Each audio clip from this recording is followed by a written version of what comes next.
Colleagues, we can then start. Good morning, and sincere apologies for arriving late. I had to start with consultation. My right ear is problematic today. I can only listen to all of you on my left ear. I hope I'm not going to be loud because of thinking I can be heard. So that's the reason why we had to move the meeting from 9 to 9:30, because I was making my way here. So thank you so much for affording me that opportunity to start the meeting 30 minutes later, or 33 minutes later. Members, we have the draft agenda before us, which firstly it's opening and welcome and announcement. Item 2 would be apologies. Item 3 would be an update on the work done by both department, DCS and Public Works. And item 4 would get a briefing from the Minister on his assertions that he would have made in the budget speech to bring corporal punishment as a way of reducing overcrowding. And then item 5 would be the closing remarks.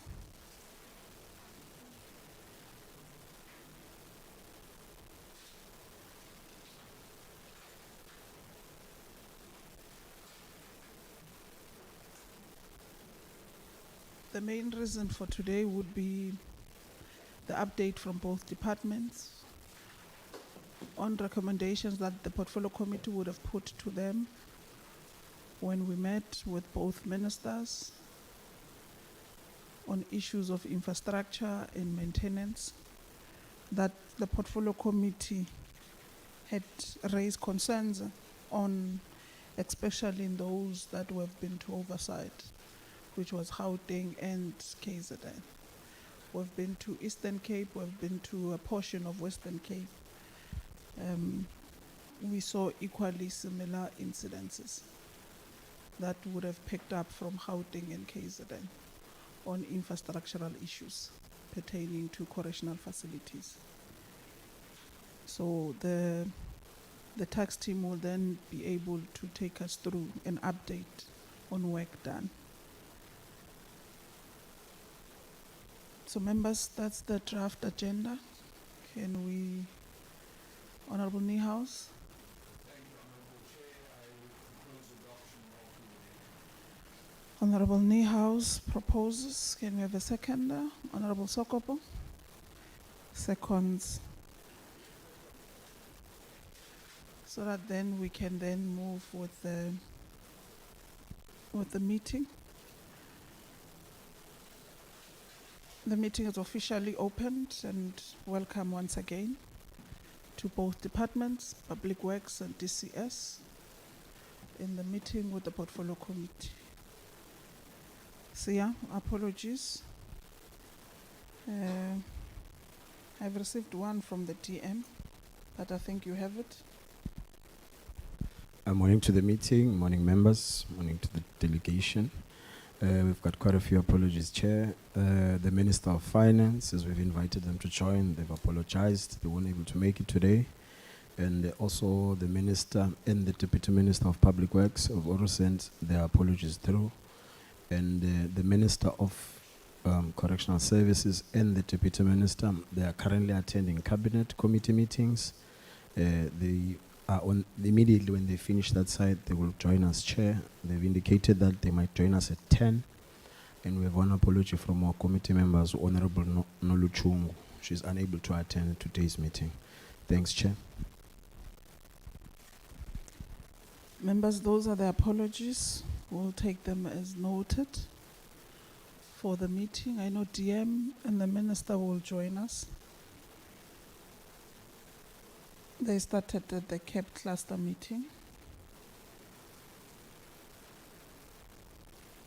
And we do have a quorum with members for us to be able to proceed with the portfolio committee.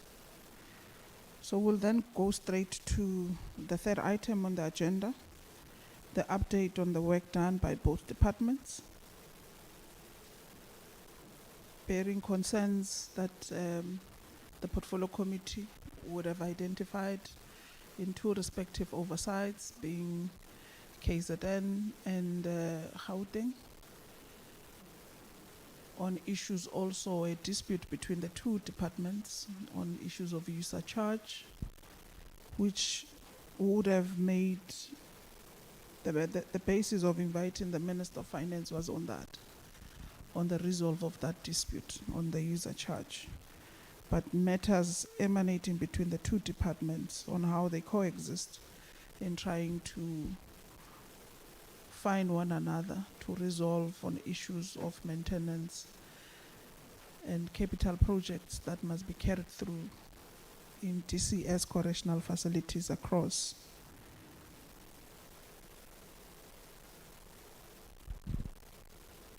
It's what led us to have that meeting. So I'm not sure who is leading us from the two departments. National Commissioner, who is leading us from the, is it, oh, the two next to us, the other ones. Okay, Dr. Porter. Well, before you could start, I think when you start, Dr. Porter, equally, let's give it to the National Commissioner to introduce the delegation that is here, including Public Works, to equally do on their delegation. Let's not assume we know each other. Yes, we know each other with that team at the back there because we travel with them in oversights, but let's not assume everyone knows them. National Commissioner. Thank you, Honorable Chairperson. Thank you, honorable members of the committee and colleagues. The Correctional Services delegation is comprised of Dr. Buota, who is the Acting Chief Deputy Commissioner for Incarceration and Corrections, and that branch also hosts facilities management or infrastructure.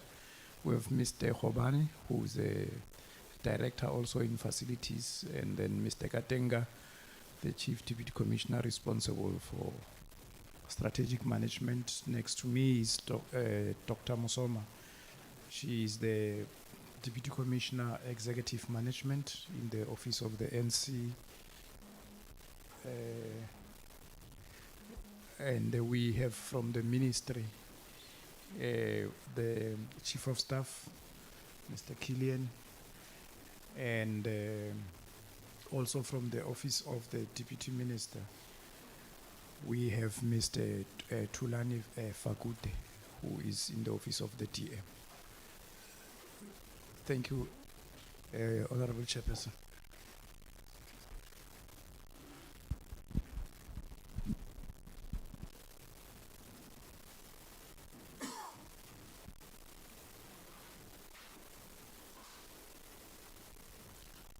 Public Works, you can continue. Thank you, Chair.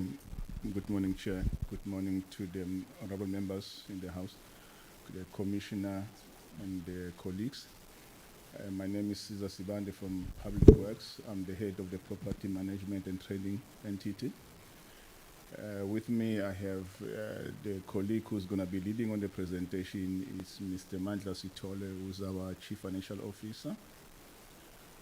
And with me, I also have Mr. Vasnat Labamwane, who's the Chief Director under Construction Project Management, and Tsepiso Pamufi, Director Construction. I also have Chief Director Mr. Samuels next to me, who is responsible for facility management. I also have Ms. Lebu Maredi, who's the Chief Director for Compliance. I also have Melikaya Time, Director, User Demand. And from the DM's office, I've got Rihanna Falskalvik. She's the person coming from the Deputy Minister's office. I think that is our delegation, Chair. Thanks.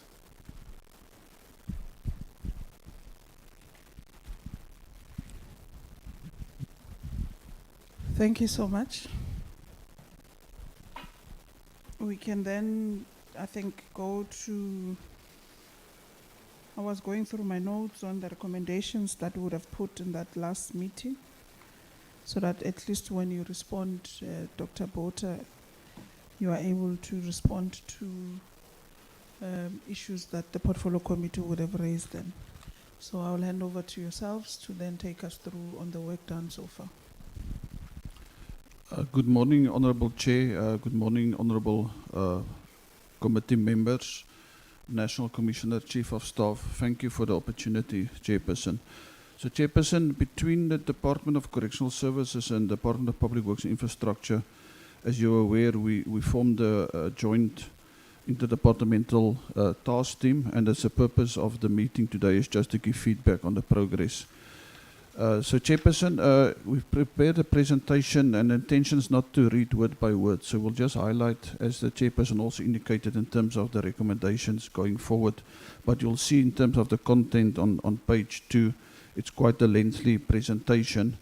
So I'm not going to go through those items, but perhaps just go to slide 3. So the purpose, as I indicated, is just to brief, as point 1 is the progress made by the interdepartmental task team, and then perhaps secondary, as part of a spin-off, also our intention to prioritize the construction of 2 maximum correctional centers over the MTF period. So that is basically the crux of our presentation.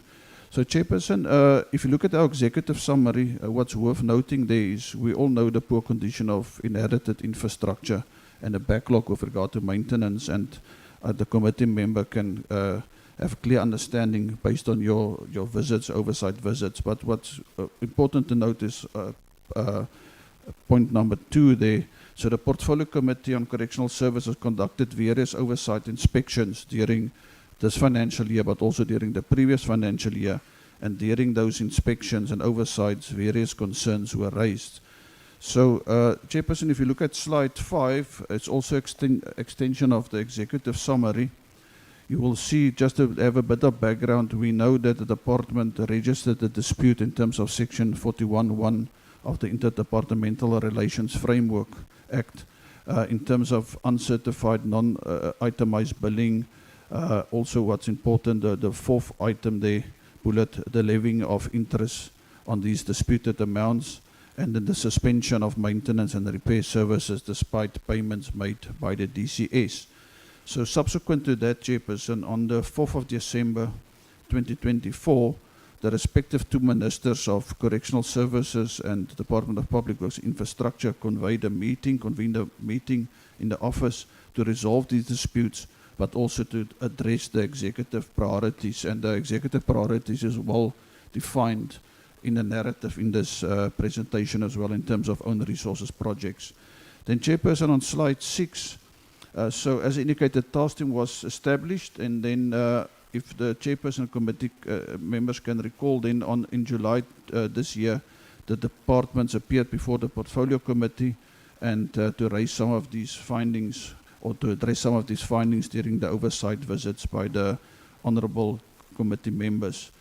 Then the Chairperson, during that session in July 2025, then Public Works also did a presentation, but their presentation mainly focused on the national overview of DCS infrastructure, the findings on condition of facilities. There were slides indicating the condition, but budget constraints and financial status.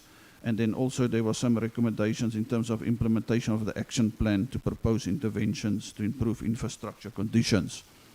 So, Chairperson, on slide 7, on the 3rd bullet, the DPWI's ability to fully implement a mandate, the mandate is directly dependent on the availability of funding from client departments, and that came out from their presentation, which was mentioned earlier as well, to implement only both capital but also maintenance projects under the auspices of various line items. So, Chairperson, I'm not sure, perhaps I can hand over the next 3 slides to the CFO of Public Works just to talk on these 3 slides because it is a joint presentation. Thank you, Chairperson. Thank you, Dr. Potter. Good morning, Honorable Chair, Honorable Members, Commissioner, Head of PMT and colleagues. Chair, is just an overview of what we presented when we came to this committee. We are dealing with specialized properties as public works. So why I'm saying this, it's a build-up towards to say, do we have adequate funding or not? So as PMTE, out of accommodation charges, we get 4.8 billion, where we deal with 56,000 properties, but I will focus on properties occupied by correctional services, which is 12,282. So out of that, Chair, we are receiving about 669 million from correctional services, and we are unable to do what is expected of us with that funding because it's equivalent to 14 rand per square meter. You can also see on my right where we are showing the conditions of these facilities. Then, Chair, I think what is important is slide number 9, where it then begins to demonstrate over years how we've been billing in line with what Treasury may have approved. In 2021 financial year, we billed 1.2 billion and we received 926 million. And we spent 981 million. You can see, Chair, we spent more than what we received on properties that are linked to DCS, which then led to a shortfall of 54 million. Similarly, in 21-22, the shortfall was 592. What it means, Chair, we took money from other clients to subsidize correctional services because we only received 630 million from correctional services, but we spent 1.2 billion. There is a breakdown responding also to itemized billing where we are transparent how that money was utilized of 630, but we spent 1.2 billion. We paid rate and taxes 468 million, refurbishment 178 million, repair 12 million, maintenance 463 million. So the shortfall was 592 million. So you can see then, Chair, to say as PMTE, the source of funding for us to do maintenance and do project on DSC properties, it requires us to have enough funding. This trend, Chair, has been like this over the years. Even in the current year, Chair, we have already received money from DCS of 346 million, but the spending is 445 million. So there is no year where DCS has paid more than what we spent. It's important, Chair, to raise this so that when the portfolio committee visits these facilities of DCS, we don't have money, and the source of funding comes from National Treasury. So we cannot do more than what we receive. We have clients that are complaining because in most cases we take money from subs because subs pay us very well to subsidize correctional services. So when a view come and say we have terminated services, no, we didn't terminate any service. A posture now is to say, let's spend equivalent to what we receive from DCS because we are getting a complaint from other clients that pay us a full amount. So it's not to say the department has stopped any service, but we now spend according to what we receive.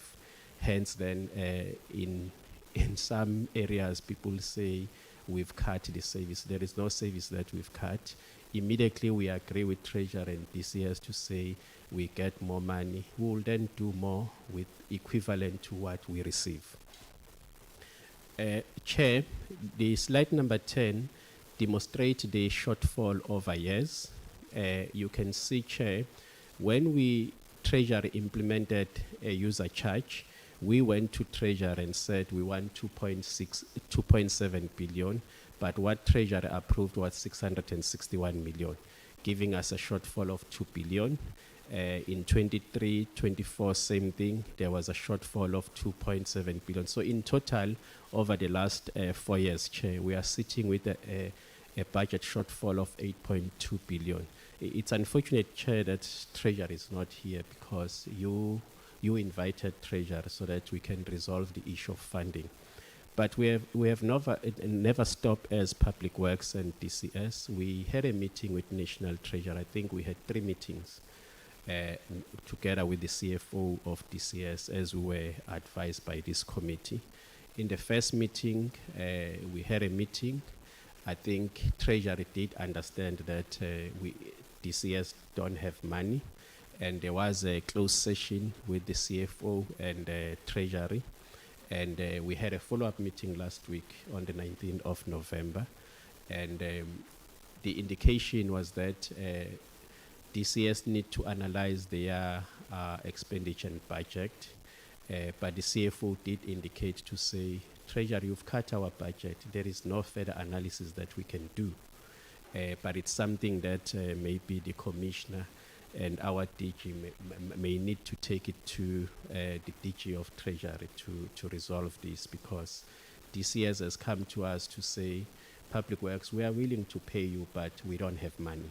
So these are the discussions that I thought maybe would have been exhausted if Treasury was present in this meeting.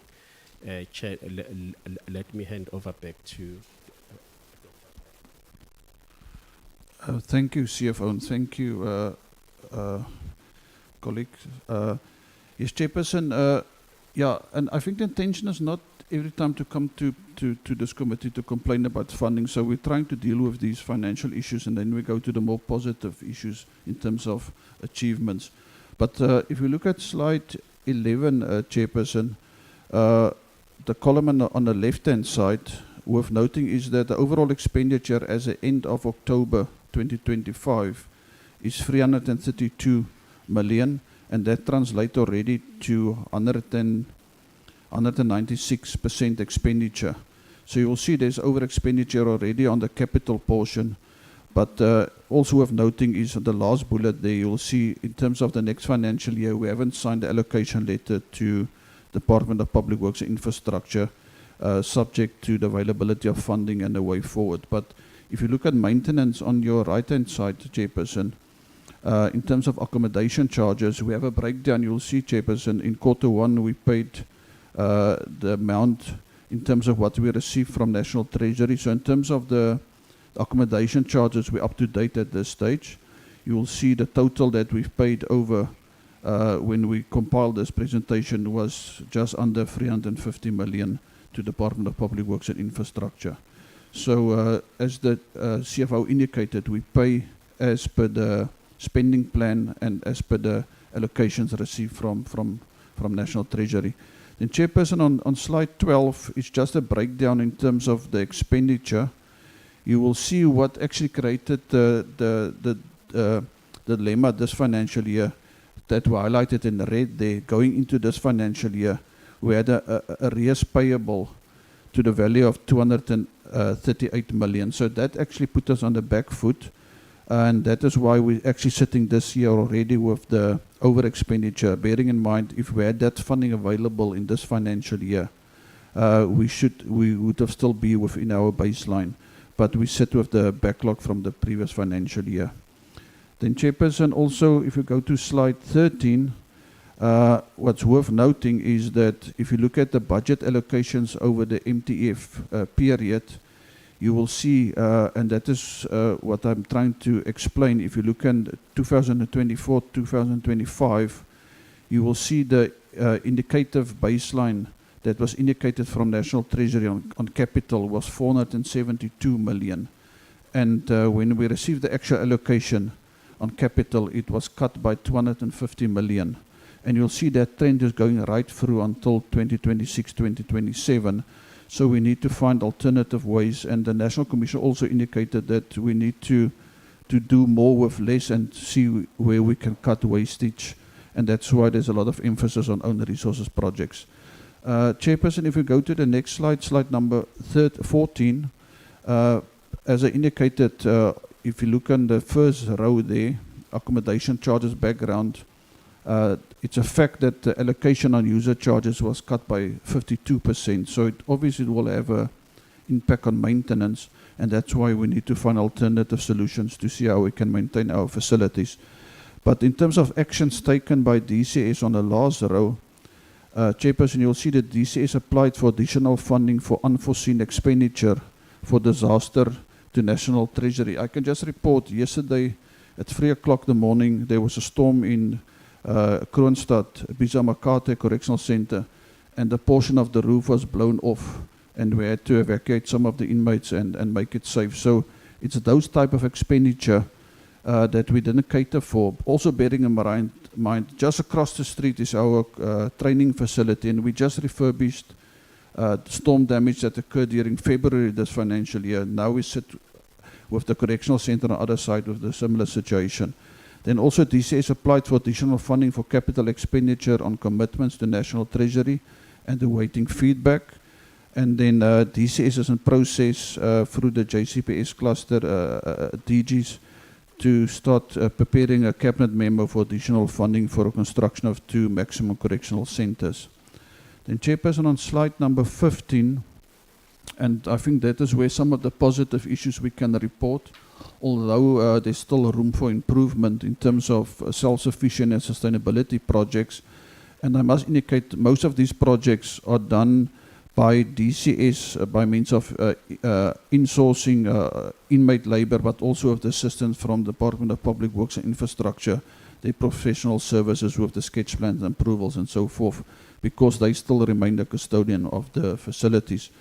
Chairperson, Durban Bakery, as the Chairperson is aware, that project has been completed. We're just busy finalizing additional procurement so that we can extend those services there.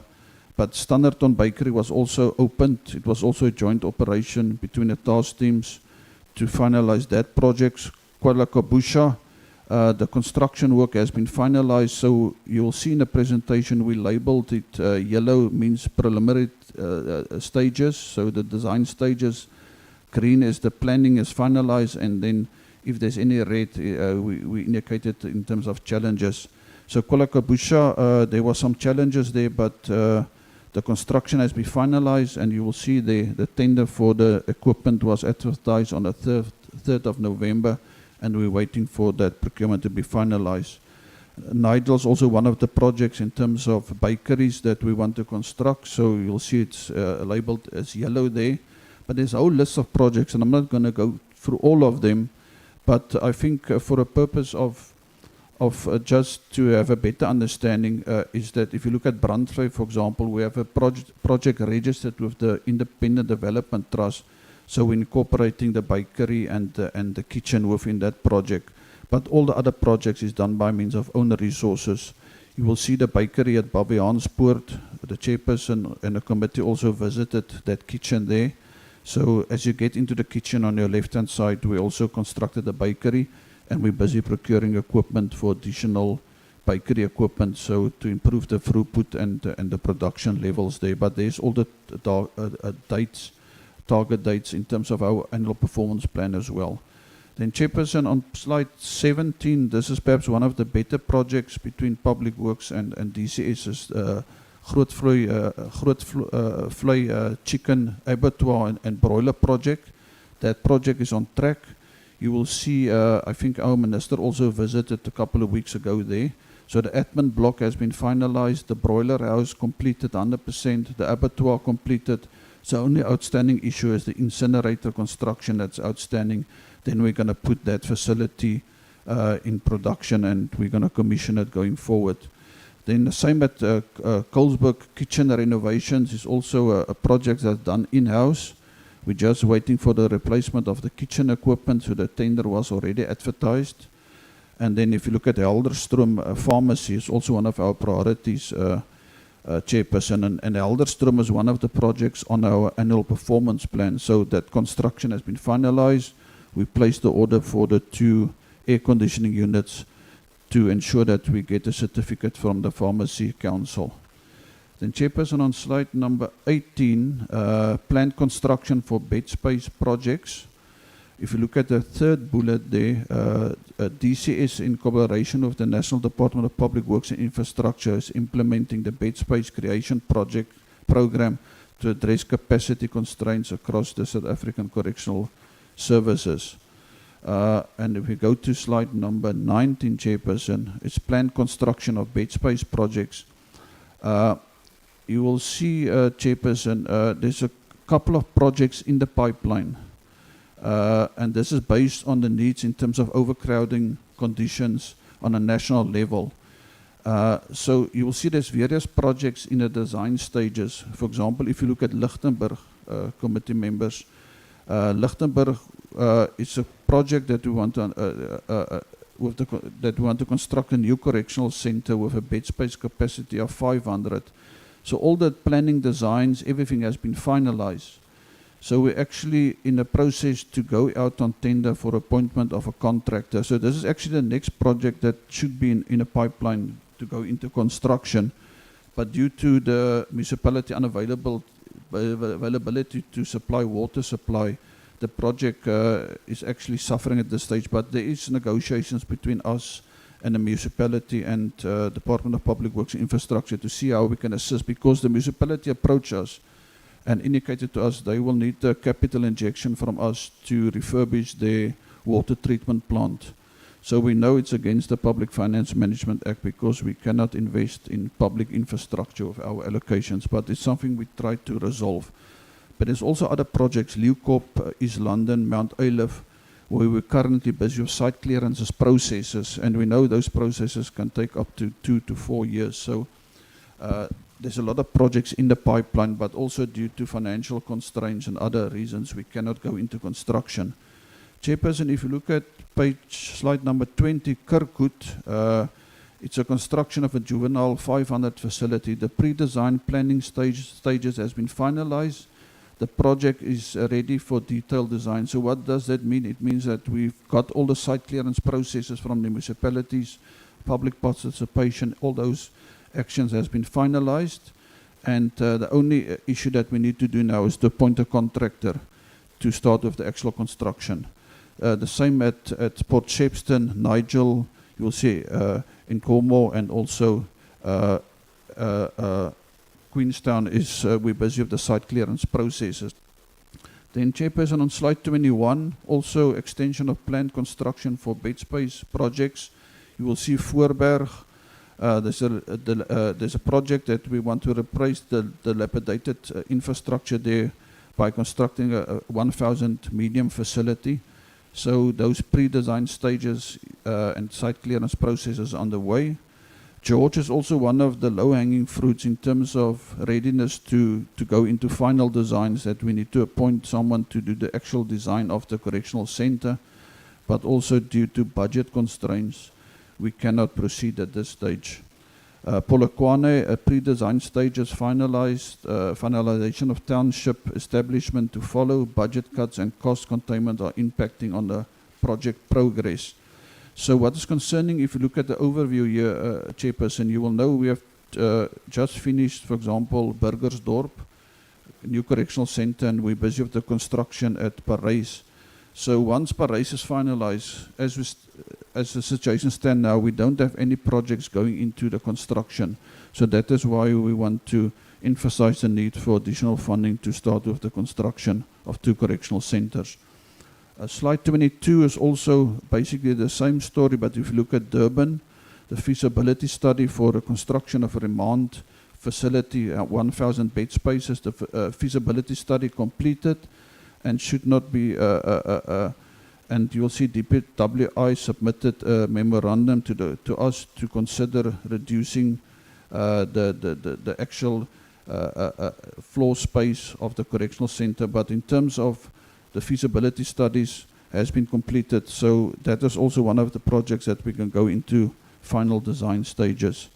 Then, Chairperson, on slide 23, it's one of the better stories, positive stories that we can bring to the portfolio committee, is that phase 1 of Burgersdorp has been finalized. So we're already busy occupying the new correctional center there. So adjacent to the old new correctional center, there's an old correctional center. So we're busy moving inmates from the old correctional center into the new one. And the commissioner already visited the final product with minor snacks that the commissioner identified there. But we're occupying that facility. So phase 2 will be the construction of the existing old correctional center on the site.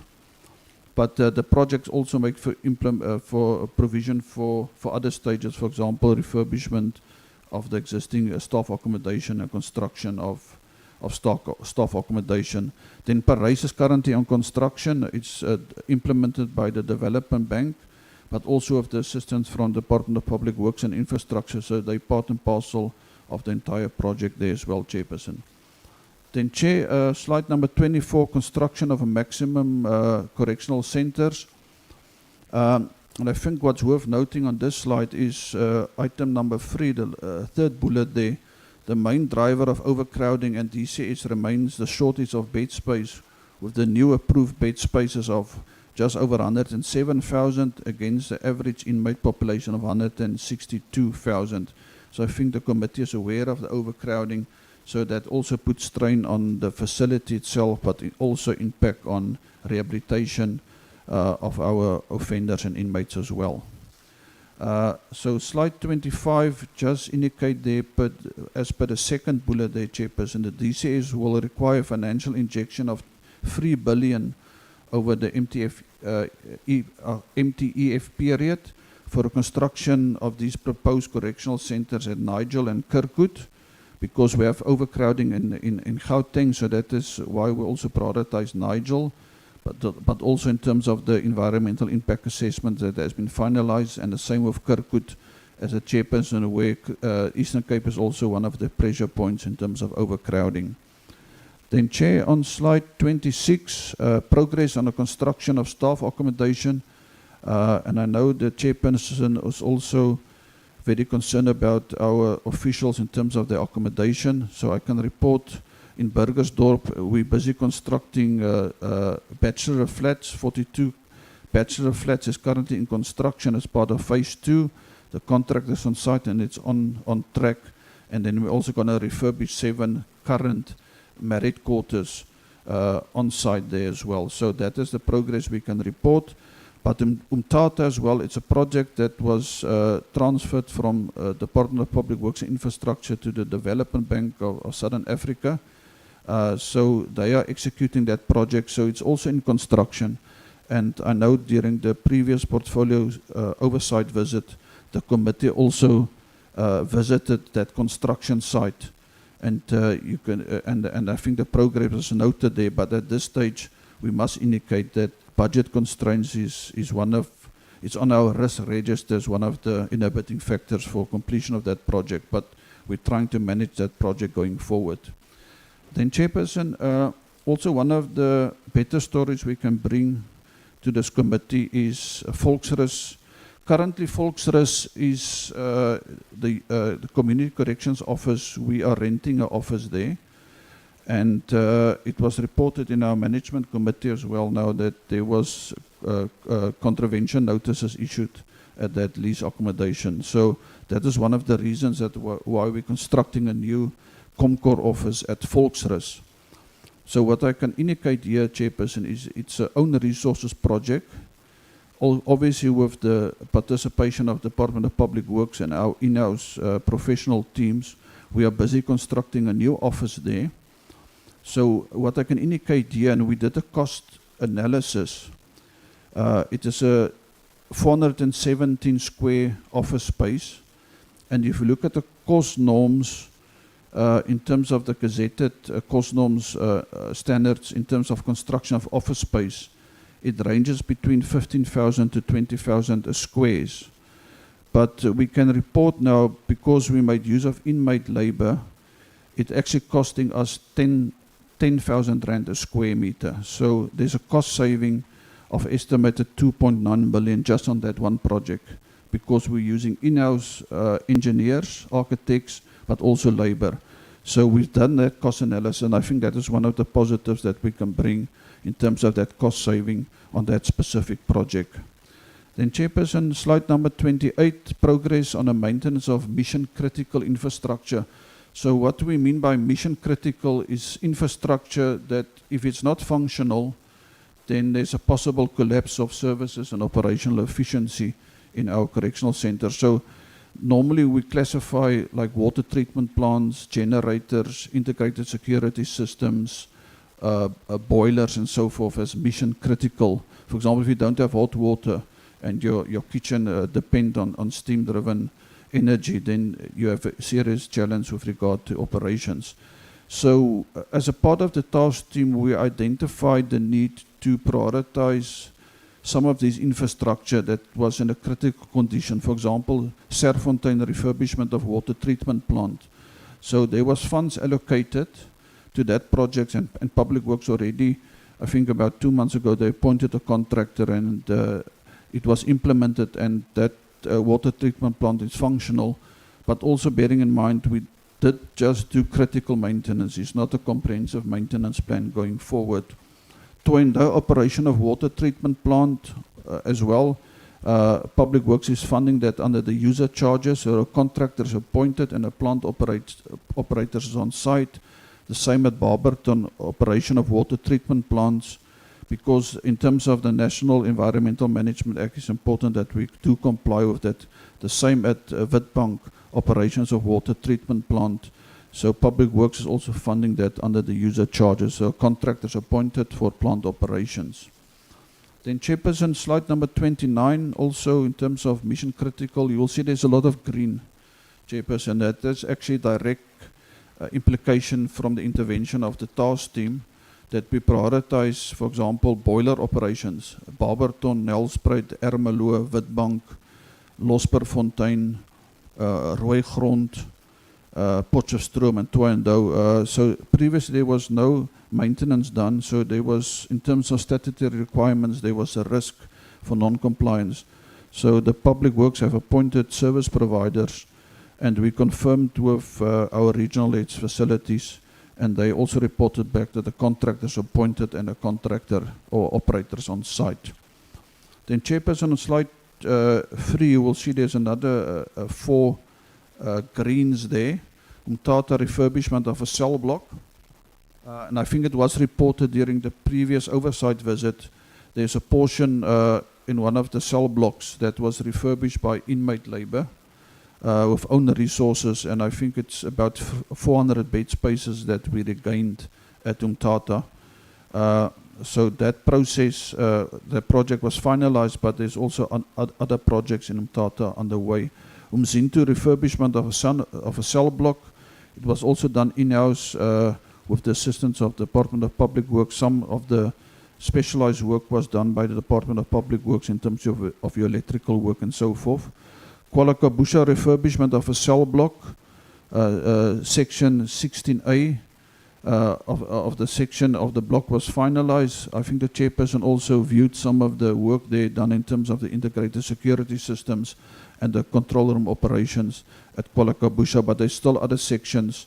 Also bearing in mind that Kwalakabusha also suffered some damages last financial year during a storm as well. For Beaufort, it's a project that was initially started by the Department of Public Works and Infrastructure. It has been finalized, and the Chairperson also mentioned this, and so one of the committee members during the recent oversight visit at I think it was at Zonderwater, yes. So that project has been finalized. The same with Modderby. The committee members are aware of this project where we started with the refurbishment of the kitchen, but subsequent to that, Public Works appointed a contractor, the contractors on site, and there was also a previous report with regard to that from the Department of Public Works and Infrastructure. Then Chairperson, the last couple of slides talks about the conclusion and the recommendations. You will see on the third bullet there, the main driver is actually the overcrowding that's impacting on our infrastructure. The second driver is overcrowding, is the continuous increase of the unsentenced populations which contribute to the escalation of overcrowding. So we have a serious challenge when it comes to remand detainees, and there's various interactions with the JCPS cluster to see how we can manage that. But at this stage, it's a big concern for us. And then there's urgent need exists to replace most of the current accommodation infrastructure in order to deliver a constitutional mandate. We know that the majority of these correctional centers is not new generations correctional centers, and it doesn't actually cater properly for rehabilitation in terms of infrastructure. And then on the last page, Chairperson, is that the current estimate the cost, we're going to need about 3 billion to start with the construction of the proposed new correctional center, and we need to look at alternative manners to do that, perhaps looking at a turnkey solution to expedite those constructions. And it is recommended that the Portfolio Committee on Correctional Services support the proposal to construct and replace deteriorated infrastructure. Chairperson, that is our presentation. Thank you for the opportunity we submit. Thank you, Chairperson. Thank you, committee members. Thank you so much to both you, Dr. Botha, and the CFO for the presentation that you made. Welcome, Minister. We did get your apology of arriving at 10. And welcome to Honorable Claude, who equally has joined us. I think let's welcome the presentation that you made. It shows that both the departments are working together and trying to resolve some of those issues that you have. But I'm not getting an indication that is Treasury on board as well in the tax team to further try to resolve some matters. Because when you talk to the presentation, you are both relaying some functions to Treasury. But if they were here, they were able to equally be able to take us through. It's unfortunate that they're not here. The minister, including the officials who might be responsible for DCS. But let me give it to members to take questions, clarities to the presentation you've given us, and perhaps unpack broadly on the tax team presentation. Members, I open to you. We'll start with Honorable Sokopo, Mrs. Ngaba, Honorable Engelbrecht, Honorable Moela. It is up now. Honorable Sokopo, Honorable Kloete, Honorable Hendricks, Mrs. Ngaba, Honorable Engelbrecht, Honorable Moela, Shangase, Honorable Niehaus, Babkas, in that sequence.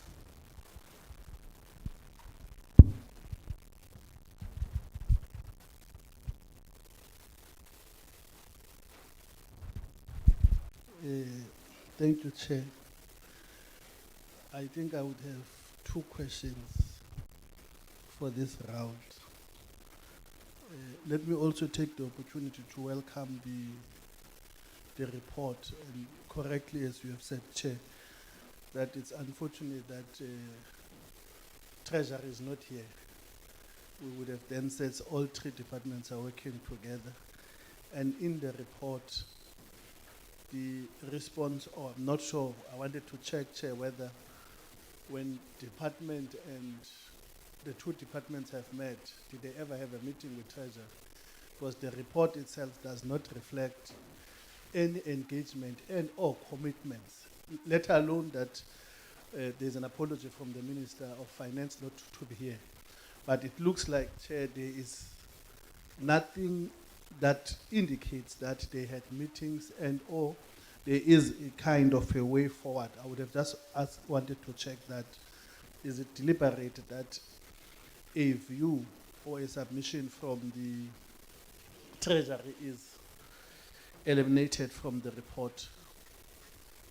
I would wanted to check, Chair, on the financial year 2025-2026 of the APP. It commits to increase bed space through both new constructions and upgrade programs. But your presentation shows a stalled progress in the master infrastructure plan and halted detailed designs due to financial circular 2 of financial year 2023 and 2024. So to what extent will DCS meet its target of bed space for this financial year that we're in? That would have been my first question, Chair. My last question is the department's repayment or reversal strategy of the 8.2 billion historical shortfall as identified in the presentation. What is the issue there? Let me stop with those two, Chair. Thank you.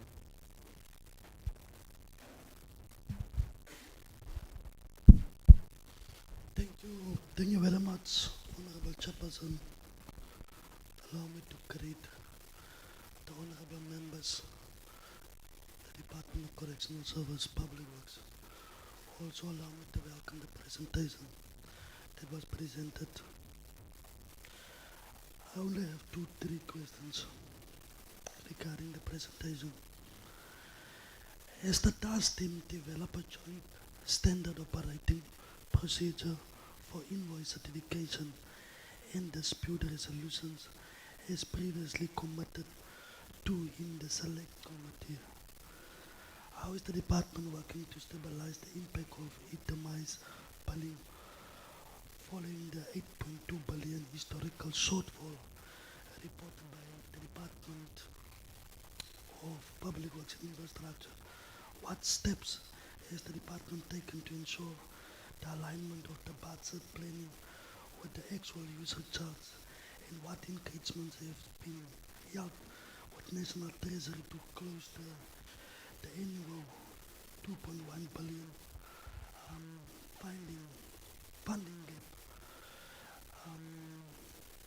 What are the project completion dates for the community corrections office under construction, and how does the expansion align with the department's non-custody sentencing strategy? Thank you, Honorable Chair. Honorable Hendricks. Thanks, Chair. Let me welcome Minister, DM, Department of Correction, Department of Public Works Chairperson, honorable members. Chair, let me first welcome the presentation by Mr. Botha and the gentleman. The problem now is that we're sitting here with one component that is not here. It was invited DM. So it makes it a little bit difficult speaking when they're in their absence. But I have only one question. My question is that I've seen on this presentation there's a lot of projects and a lot of sites, but yet again we complain about budget and constraints. So my question or my ask is just that in trimming down, and I heard Mr. Botha saying that there's somewhere, Minister, where they use their own labor, their own engineers to cut down on some of these expenditures. Mine would be just Smolanyana advice to look deeper into this and using the guys positively. I thank you, Chair. Mrs. Ngaba. Thank you, Chair. I also have sort of just one category of questions, because you know Mr. Engelbrecht is going to ask you 12 pages. So I just want to focus on the cost of new construction. So first of all, I noticed that your total bed space has increased. I take it that's the result of your own projects. That shows your appreciation of the budgetary constraints. I congratulate you on that.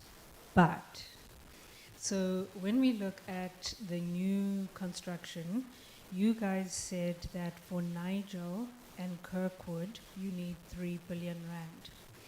Now consider, Gudama Sintumule was built in 2001 at a cost of 300 million. It's got 3,000 bed space. So even if you use 6% inflation adjustment on that 300 million, today, Kutama would cost you 1.2 billion for 3,000 bed space. Now you guys are telling us that you need 3 billion, more than double that, to create 2,000 bed space. Why does it cost so much more for so much less? Why is it so expensive? What processes are you following? And also, is it possible that this is part of the reason why Treasury is not coming to the party? Because they also don't see value for money in what you are proposing. And then my last question would be, I know there's a lot of contention around the PPP model, but if it is cheaper, are you investigating the possibility of doing that again? Because to me, paying double the amount for 2/3 of the space does not make sense. Thank you, Madam Chair. I've got questions for DCS and questions for DPWI, and then I've got questions for both. So if I can start with DPWI. DCS claims it paid you 842 million rand last year, but you say you only received 672 million. Can you provide proof of what was actually received and explain this major difference? The DCS says it paid user charges, but you have stopped maintenance.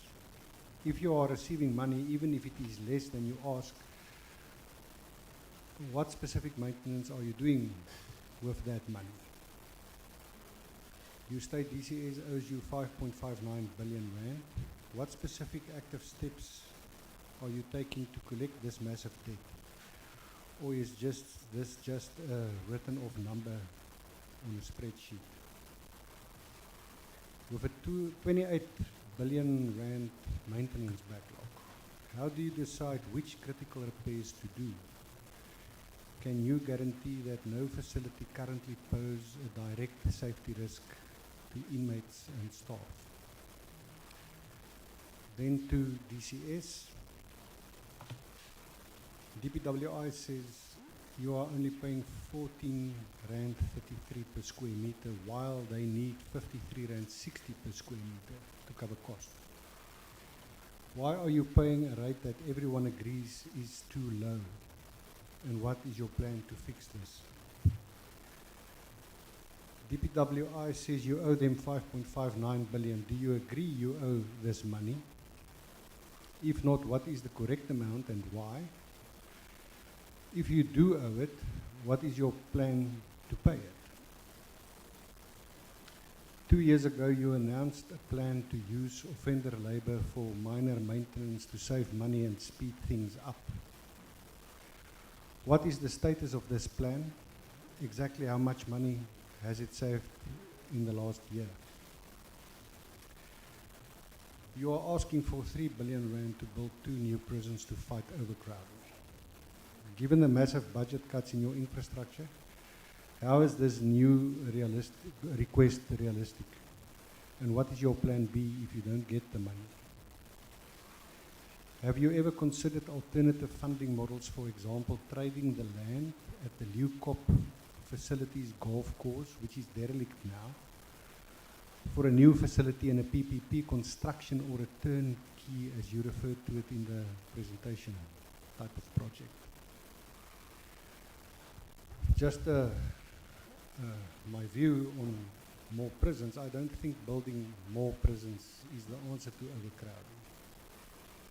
Reforming the parole system, reforming bail and getting the judiciary to erase the criminal case backlog, I think is the answer to overcrowding. Then questions for both departments. You formed a high-level task team to solve these problems almost a year ago. What is one single concrete problem this task team has actually solved for a correctional facility on the ground? The public sees 2 government departments blaming each other while prisons fall apart. Who is ultimately responsible for ensuring that a prison roof doesn't leak and the toilets work? Is it DPWI for maintaining it or DCS for paying for it? Both of you say National Treasury is not giving you enough money. When did you last present a united plan to Treasury to show the real cost of running these facilities? And what was the result, if you had such a meeting? And then lastly, what is your opinion on an extensive spending review of both departments headed by National Treasury? Would you be in favor of such a step? Thank you, Madam Chair. Thank you so much, Honorable Engel. Honorable Muela. Thank you very much, Chair. Let me start by acknowledging the presence of the Minister, the DM, and also recognize the National Commissioner and the team from Public Works and the DCS. And let me also acknowledge the presentation which have been made here by both the DCS and Public Works. I also have a few questions to deposit in relation to the presentation. The first question will be, in the previous joint meeting that we had, there was an agreement to resolve the long-standing disputes related to uncertified invoices, shared savings, interest charges, and the suspension of maintenance services. What measurable progress has been achieved to date from that meeting that we had, and what portion of the dispute remains unresolved up to today? In terms of the APP, sets targets for increasing offender participation in self-sufficient programs, be it your bakeries, agriculture, and workshops. The report that has been provided here shows only progress noted without quantifying output. Can the department provide quantified progress for 2025-2026, number of offenders trained, cost savings achieved, volumes produced by the 12 bakeries against the APPP targets which have been made? With regard to the presentation, the presentation says that the DCS requires 3 billion over the MTEF to construct 2 3,000 bed super maximum facilities. Yet the APP 2025-2026 refers to feasibility completion and initiation of construction processes. What is the confirmed timeline for site clearance completion, EII approval, and commencement of construction? And how does this align to APPA targets? The presentation attributes stalled construction at Cookwood, George, Toyando to Treasury budget cuts and cost containment. What engagement has the department held with Treasury since March 2025 to secure ring-fence infrastructure allocations, and has any requests for conditional grant mechanism which have been made up to date? Thank you very much. Thank you, Honorable Shangase. Thank you, Chair, and good morning to everyone. Minister, DM, National Commissioner, and the entire department present, my colleagues. The report admit, firstly, let me acknowledge the reports that we received, but the reports that measures have not yielded the desired results. This is a cowardly understatement. Your policies have completely failed. Overcrowding gets worse, infrastructure decay, and your only solution is ask for another 3 billion with no incredible plan to spend it. You have proven cannot manage the funds you have. Throwing more money at this broken system is like pouring water into a sieve. It is time to stop rewarding failure and to hold the entire administration accountable for this national crisis. My question will be, why should the parliament give you another 3 billion when you have already failed to manage the billion you were given? And then the last question will be, what is the point your department, if after 5 years in power, you admit you cannot perform your most basic function? I thank you, Chair. Thank you, Honorable Shangasa. Honorable Niehaus. Thank you, Honorable Chair, and let me thank the two departments that provided us with the presentation here today. Chair, let me first make an overall comment, and that is that the request for 3 billion for 2 new facilities, I think, should not meet the approval of us as a portfolio committee, simply because the issues that we have raised that need to be addressed in terms of what must happen with existing facilities are not adequately addressed in this presentation. And secondly, because I believe that what we really need to do is fix the whole supply line within the JSC cluster. And as long as we don't do that, we will not be able to address the issue of overcrowding, and it will certainly not be addressed with regards to 2 facilities that are now requested to be built. It will still continue to be a situation of overcrowding. Let me now turn to the questions that I would like to ask on the basis of the presentation that we've received today.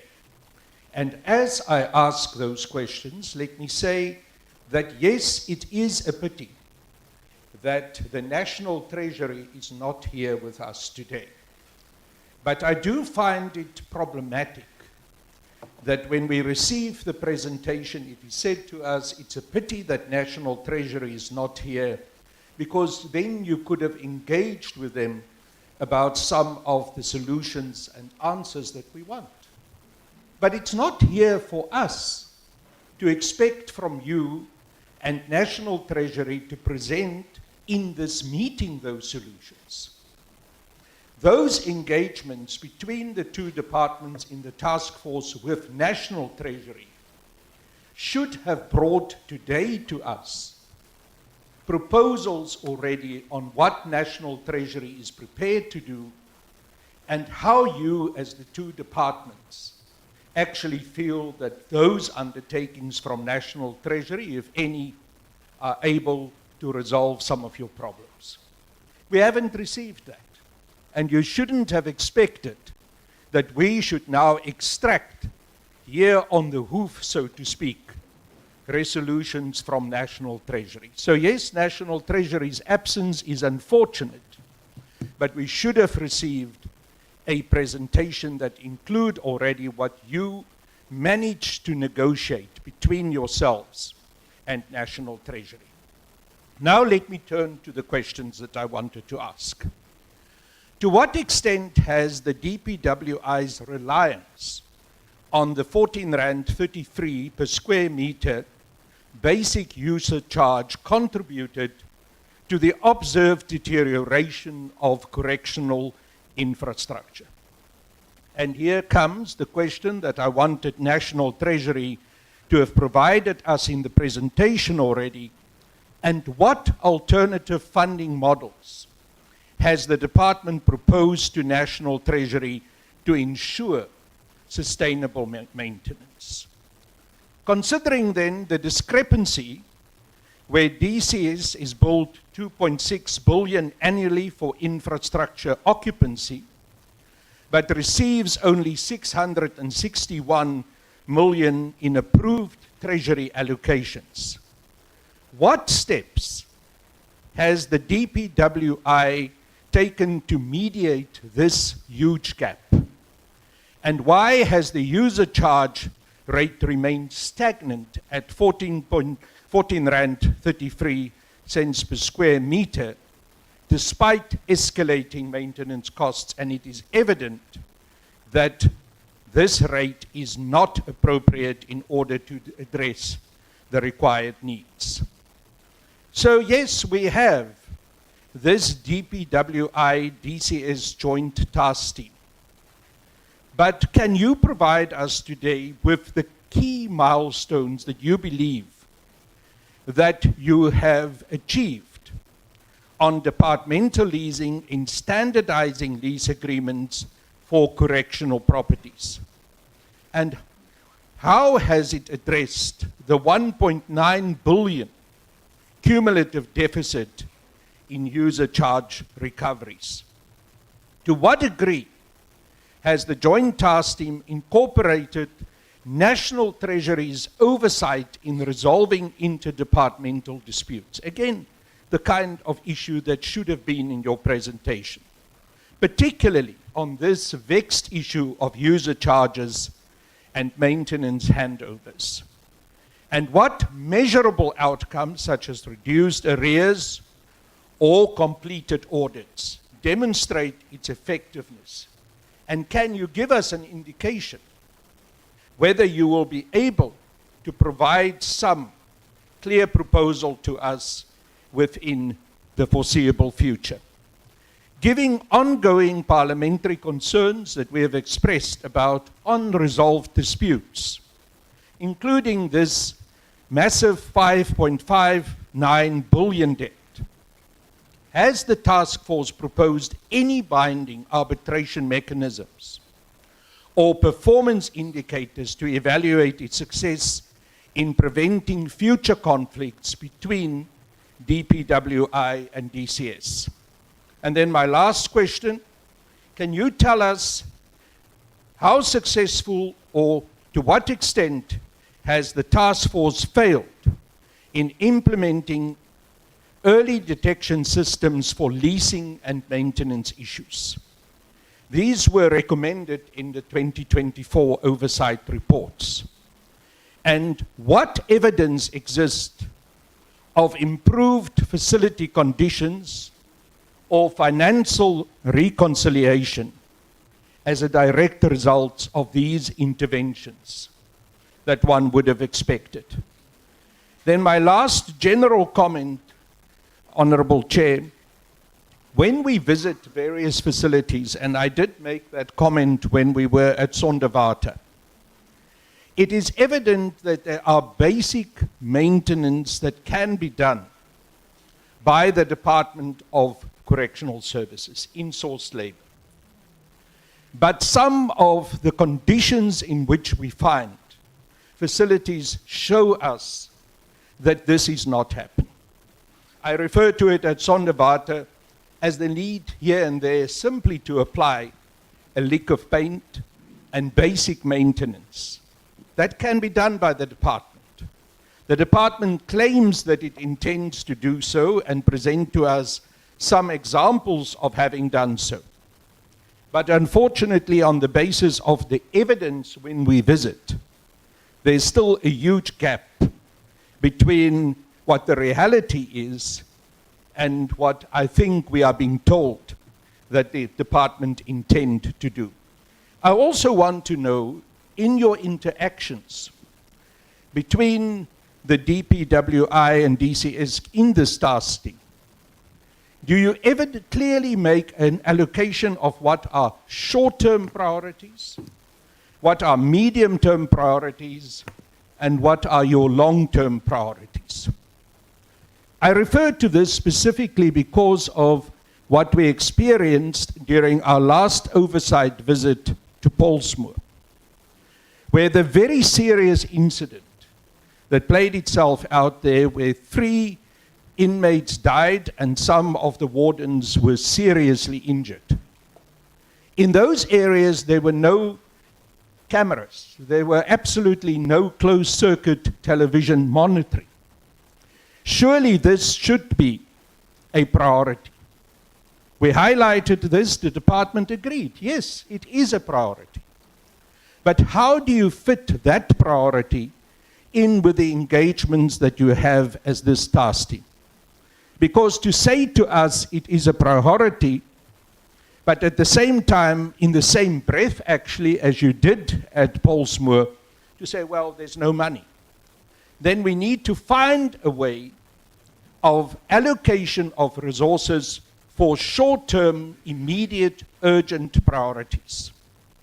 And I would submit that the issue of having closed-circuit television monitoring in all the various areas of our prisons is a priority for the sake also of safeguarding the lives of the staff that we work with. Thank you, Chair. Thank you so much. Honorable Taibosh. Thank you, Chair. Yeah, Chair, I haven't prepared much because I haven't received the presentation, but there's something that stood out to me is and it's just one question that I have, the shortfall of beds seems to be, I think it's about 57,000. If I look at the figures that are provided. And my question is, if the shortfall of beds is 57,000, and we're only planning to build 2 additional facilities to cater for 6,000, clearly there's something wrong with our planning. And it comes back to what Honorable Niels has just pointed out, to ask what's the immediate plans, the short-term, the medium-term, and the long-term planning to actually get rid of this backlog. The other concern that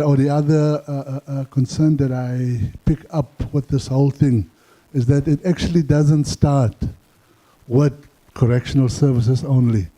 This thing starts with SEPs. It starts at the SEPs, then it goes to the courts and justice, and then it comes to correctional services. So if you want to get rid of this whole backlog problem, this whole system needs a review, not just correctional services. Thank you, Chair. Thank you so much. Babkasa. Thank you, Chair. Thank you, Chair. Chair, the report is a devastating admission of total failure, because the infrastructure is collapsing.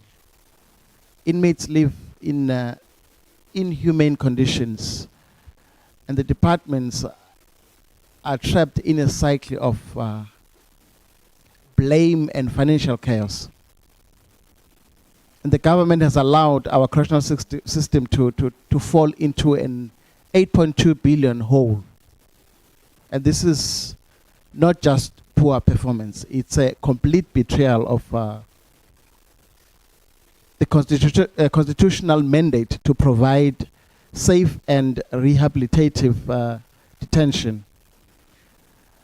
The situation is a national disgrace, revealing a government's incapable of basic planning and execution, direct endangering both inmates and staff. Now, my question to the department that led the task team, given the 8.2 billion shortfall, will you admit that government has lost control of managing correctional services infrastructure? How can you justify the inhumane overcrowding and poor living conditions when billions are owed and not paid? The financial governance is in shambles. The DPWI is billing 2.7 billion, but National Treasury has only approved 693 million, creating impossible annual shortfall. And this is an accounting fiction designed to hide the true crisis. The state is essentially charging itself and then refusing to pay, while maintenance backlog ballooned to 7.9 billion. This is not a budget. It is a fantasy that allows officials to pretend the problem doesn't exist, while facilities literally crumble. And this deliberate underfunding is a political choice that sacrifices safety and rehabilitation. Why should the public have any confidence in your financial management when your own departments are not agree on or pay the bills for critical infrastructure? Who must held personally accountable for the 2.1 billion deficit and the 7.9 billion maintenance backlog? Thank you. Thank you so much, Bab Kasa. And thank you, members, for the questions and clarities. I'll also want to pose two or raise two things. And I think emanates from equally some of what the members have raised.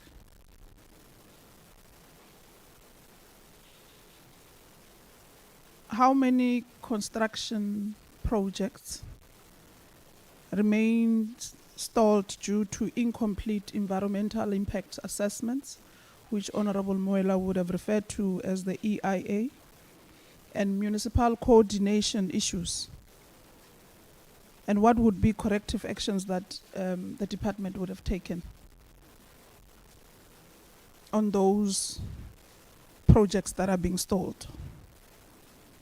I've not heard anything about blacklisting of companies that did not finish projects or where they are unfinished projects by service providers, because this comes from a number of projects that are unfinished in DCS or correctional facilities that would have done oversights to. And I know Toyando Bota was one of those emanating from the 6th administration, that it equally had an unfinished project. I've not heard anything about blacklisting of some of those service providers. Have we considered? Because of this is part of the recommendation we've put when we met on the 15th of July in Mark's building on the 3rd floor.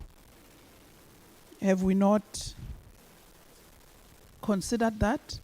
And if we have, what is it that we've done so far on that? Because I've not had, in the presentation you've presented, I've not had anything on that matter. Welcome, Minister. I'll hand over to the team to respond. CFO, Dr. Bota, and any other members that from DPW, DCS, that equally would want to respond. I've requested the aircon to be taken a bit up because we seem to be sleeping.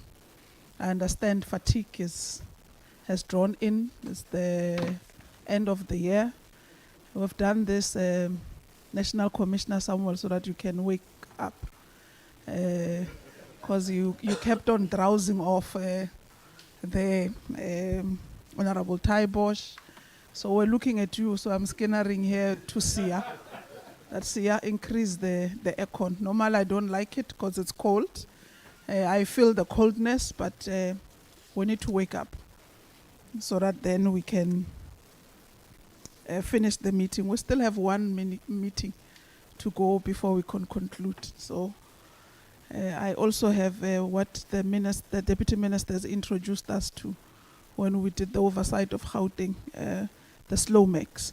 DM. I always carry them. So if there's one who wants, indicate, we give, so that we equally awake.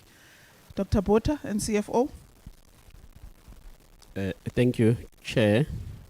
I will address all finance-related issues, particularly the ones that affect National Treasury, DCS, and Public Works. Chair, as I indicated earlier on, that we had 3 meetings with National Treasury.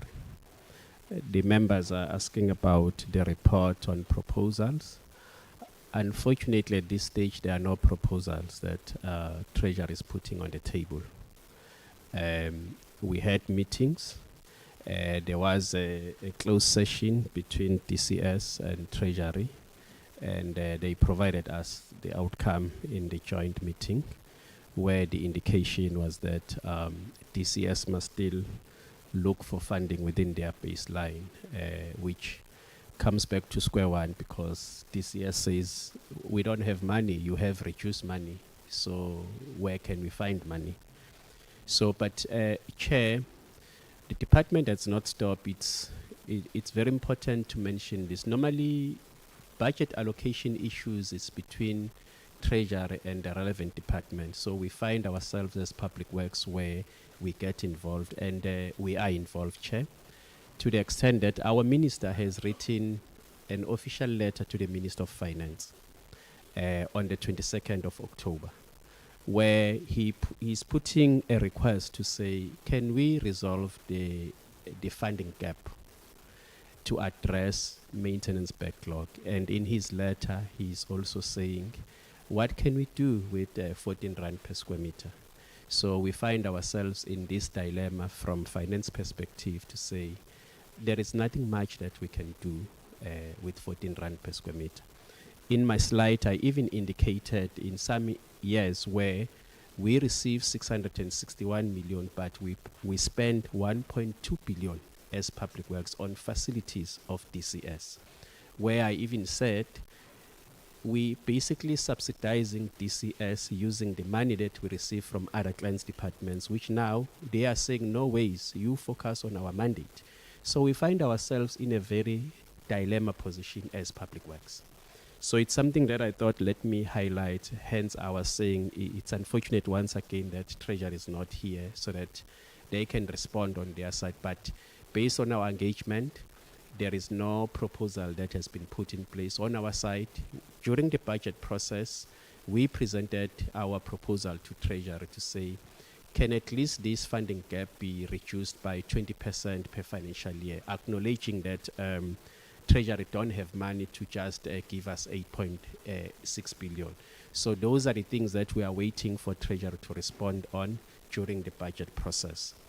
The minister didn't stop there. He also wrote letters to the relevant ministers to say, can they also do the same, engaging the Minister of Finance, because if all departments put pressure on Treasury, perhaps a solution can be found.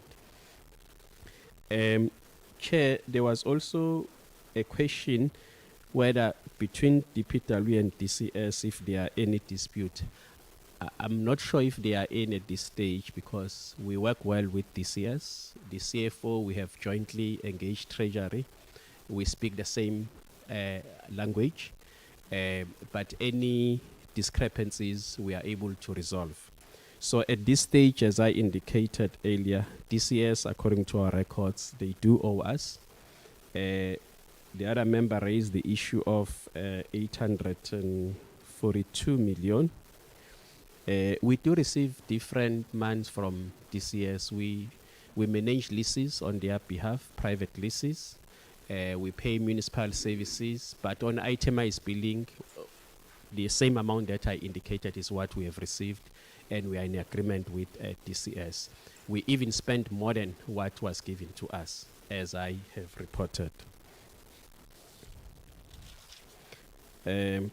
So, Chair, perhaps the report on our engagement with DCS, why we didn't put it, really there is no progress that we are making where I can say Treasury has put this proposal, except us putting a proposal. So we didn't feel that we must put something that it's not making progress on our side, but we have officially presented to Treasury through our MTEF. Maybe DCS can check if they've done the same, but there was a joint meeting where we made a both presentation by the CFO and myself to Treasury.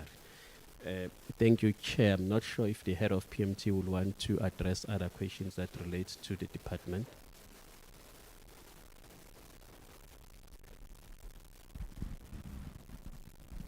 Thank you, Chair. If I may request Mr. Samuels to speak on the issues of maintenance and Mr. Tlabangwane to speak on the matters of projects. I will then come in and give the overall conclusion on the questions raised by the honorable members. Thanks, Chair. Thank you, Honorable Chair, Honorable Minister, Honorable Deputy Minister, National Commissioner, honorable members and colleagues. I think some of the questions that were raised by honorable members, one is with regards Are you able to raise your voice? I'm partially impaired, so I can't hear on my right. Apologies, Honorable Chair. So among the services that we have ceded to Department of Correctional Services, we do have a matrix that we have provided to Correctional Services. And those services, they focus mainly on services that can be rendered internally and using in-sourced facilities or resources by Correctional Services.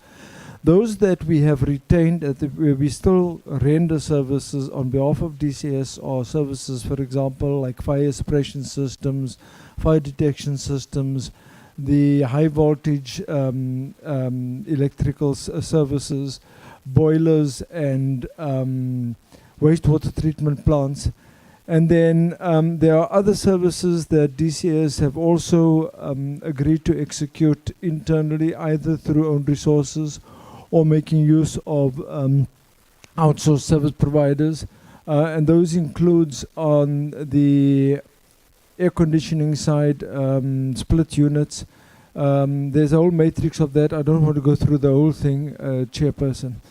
Then generally, with respect to the questions raised by members on the maintenance backlog, and also trying to translate the question into the amount that DCS is indicating would be required to increase the bed space. I think what is important, just coming through from some of the questions that have been raised, is that much as that amount of money that has been requested is needed to increase bed space, we do have a serious problem with regards to the maintenance backlog. And out of the 28 billion rand that the member has raised, a significant amount of that is for correctional services. And if I could just make one example, if you look at the slide that Dr. Botha presented in terms of the funding required and the funding received from National Treasury, it is a fraction of what is actually required for maintenance. And I'll just make examples of 5 correctional centers. We did condition assessments for Gossi Mampuru, we did condition assessments for Zonderwater, for Baviaanspoort. Gossi Mampuru alone, we need 460 million rand just to attend to the backlog maintenance. Leeuwkop Prison, what is required is a minimum of 1 billion rand just to attend to the maintenance backlog. The same applies to Baviaanspoort and Zonderwater, where we need at least 400 million rand each. If you look at the boilers in Ermelo, in Mpumalanga, some of those boilers were constructed when the prisons were first built many years ago. They date back to 1978. And the majority of those need major upgrades, as well as, in many instances, replacement. The points made with regards to compliance with the Occupational Health and Safety Act and the National Environment Management Act, I think those are also issues that affect us, both DCS and Public Works. I think what the head of PMT presented to the task team with respect to alternative methods of funding that we have presented both to National Treasury as well as to Department of Correctional Services, because if funding is not forthcoming with regards to the money that is required for critical maintenance on these facilities as well as critical components, then we will have to look at alternative sources of funding. I think the other critical area that we are having discussions with DCS on, and where there's not sufficient funding, is the water treatment plants and the wastewater treatment plants. We visited Seefontein recently, and as Dr. Botha indicated, some funding was made available just for an interim solution, but we do need funding for a longer term solution on Seefontein as well as all of the water and wastewater treatment plants. I think I've covered most of the issues regarding maintenance. I don't know if I could add over to our construction colleagues at CPM, Mr. Shlabangwani. Chair, through you.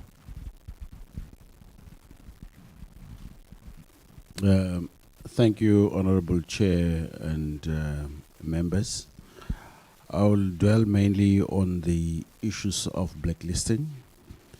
I need to start by saying that as a department, we have adopted a position which was even adopted at MINMAC, that blacklisting of the poorly performing service providers or the defaulters will have to be restricted.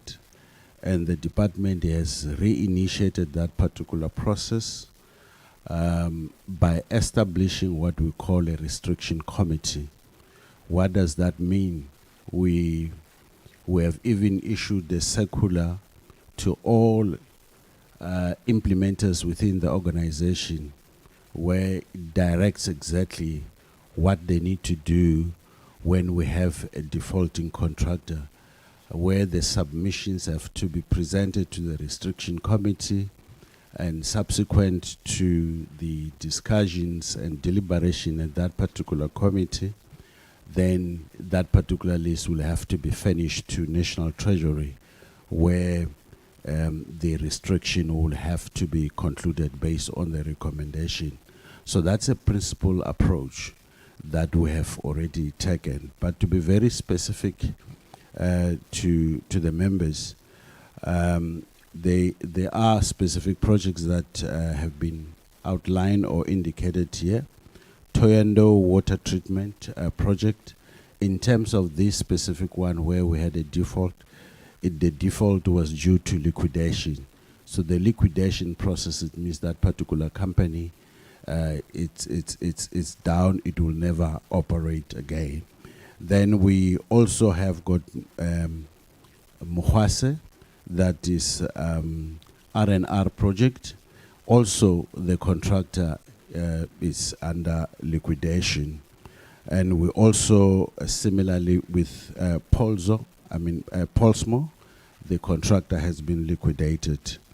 There is only one contractor on the Roygrond, that is sewer and water treatment works. Here we are actually in the process of restricting the service provider based on the process that I have alluded to. The last question deals with whether there are any service providers or projects that have stalled due to the environmental issues. I need to indicate that we don't necessarily have the specific project that is stalled, but we do have projects that take long in terms of the town planning processes. This process takes too long, and they have a direct impact in terms of the service delivery that is initiated for those specific projects. And also, in many cases, there are projects that have been identified for implementation, but the funding becomes a serious issue where the projects stall at that particular level, which we call the town planning. Thank you. Thank you, Honorable Chair. Thanks. Thank you, Chair. As we conclude from Public Works, Chair, with your indulgence, we really appreciate the opportunity We do have a cordial relationship with our colleagues from TCS. Indeed, we had a number of meetings in the few months ago or recent past. However, what seemed to be a challenge in all the meetings that we have centers around the availability of funds to really make a significant impact on our challenges. That is the bottom line. Hence, the CFO did indicate that that prompted us to call for a meeting. At some point, the commissioner even joined a meeting that he was not aware of, that we had with Treasury.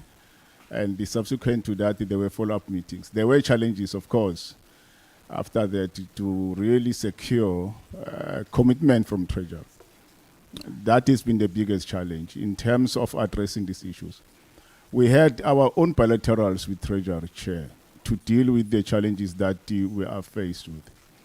Some of the debts that the colleagues are referring to emanates from what we call the accrual system that we use in terms of our budgeting processes. What we charge versus what is allocated, that difference will always remain in our books, irrespective of the change in the budget, because we need to reflect losses within our system itself. So that is critical as well. Our budget in 2017 as Public Works PMTE was 17.9 billion rand. Our budget, that is our cash flow in 2017, total revenue cash flow. Our cash flow in 2025 March is 18 billion. For the last 9 years or so, we've shifted by less than 1 billion rand. And if you then incorporate inflation, that will tell you that our budget should be, if you apply the net present value of money, our budget should be around 29 billion rand. So there's an overall shortfall as the CFO said, generally in terms of our budget. And there is not inflation, it has not increased in terms of inflation. It has not increased in terms of the price producer index. Because construction cannot be measured in terms of inflation alone. So there are other variables that comes into play as well, which, of course, cost far higher than the inflation. And for that reason, it becomes very difficult to catch up with the demands and meet the demands of our client. And if I may also say, part of our turnaround plan, we do have a turnaround plan that we even presented to our portfolio committee, which is called the Asset Optimization Strategy, which seeks to leverage on the value of our assets, but with an aim of generating revenue to offset the backlogs and the challenges that we are facing. It is at an infancy stage, but what we've also proposed as an intervention is what you call the ROT model, the refurbish, operate, and transfer model. We presented that to the colleagues. I think they are still considering that. However, there are other models that perhaps will need to be customized to fit the demands and the requirement of this portfolio, because it's a high sensitive, high security portfolio. It cannot just be a triple P in its current format. It has to consider those elements as well. So we are looking into that. We've made that as a proposal. It incorporates the triple P model that the honourable member has highlighted. So if that can be, we presented this to the Forum of Director Generals recently, and they were requested departments to express their interest in participating in the program. And we have agreed at the Forum of Director Generals that the end of November is the deadline for department to express their interest in participating in this particular program. We cannot, as Public Works, unilaterally decide on behalf of client departments to implement. We are always guided by their interest, and if we receive such an expression of interest by the department, we will consider so. We are also incorporating currently other agencies as well that we are bringing on board to assist us. And we have also the DGs written letters to other DGs to say, look, To really accelerate on infrastructure development, we are looking at PIC coming on board as well. And if you look at PIC, what has been their investment outlay in the public sector has been very much insignificant. I don't want to say zero, in terms of improving the public sector property space. But in the private sector space, they are very huge. They are dominating the GSE listed companies. So we want to also bring them back. There are identified projects that they've expressed interest to partner with us. And if the department as well wants us to look into that, that's another avenue that we're also looking at. We're also looking at other private partners like the National Infrastructure Fund. So these are all concepts or interventions that are at the infancy stage, but they require, at the end of the day, as we presented them, we present them as an alternate in the platform where the departments need to express their interest and say, look, public works, we would really want to participate. And therefore what we do, we then involve GTEC. Then they will onboard what is called transactional advisors. They will then come in so that they can develop a model and ensure that the liability contingency that arises as a result of the intervention is circumvented in such a way that it does not prejudice the client or the state. But in the nutshell, Chair, Treasury, we are engaging them, but from where I stand, it's a long road. That is why we are coming up with these other alternate solutions. We know why it's like that. We are also trying to find our way to support the country in ensuring that we've got the best facilities across. Chair, we might have omitted some, but in terms of the budget review that the honourable member have presented, I think the CFO participates in those forums between National Treasury and the M&E department, and where they assess our performance budget on an annual basis, and it determines what then is required in the upcoming financial years in terms of the media expenditure framework. But nonetheless, Chair, I will then hand over to my colleagues from TCS. But we are willing to respond maybe in areas where we have omitted, and we highly apologize. So thanks. Fakude, take the mic.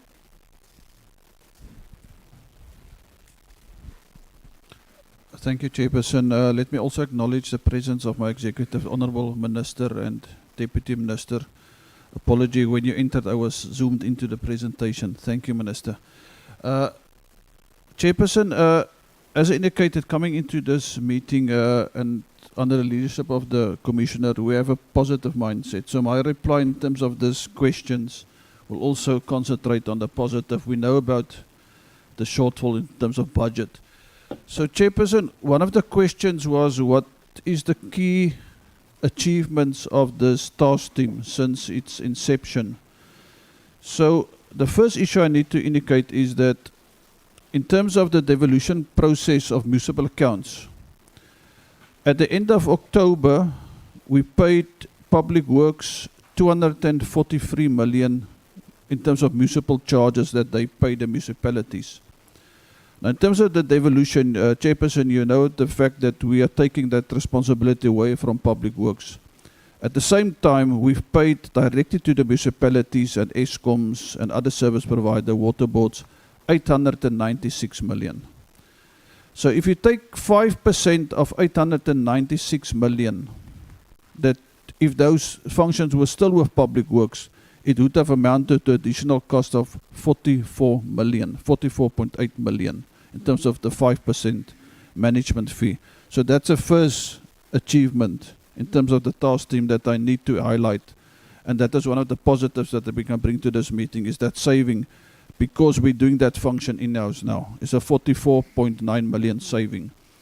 Then the other one is, in terms of our presentation, there's a lot of greens in the presentation, but I think for me, one of the biggest challenges that we had previously, and it's still a challenge, but in terms of success, is the mission critical infrastructure. You'll see there's a lot of greens where Public Works have appointed service providers to look at mission critical infrastructure, specifically boilers and water treatment plants.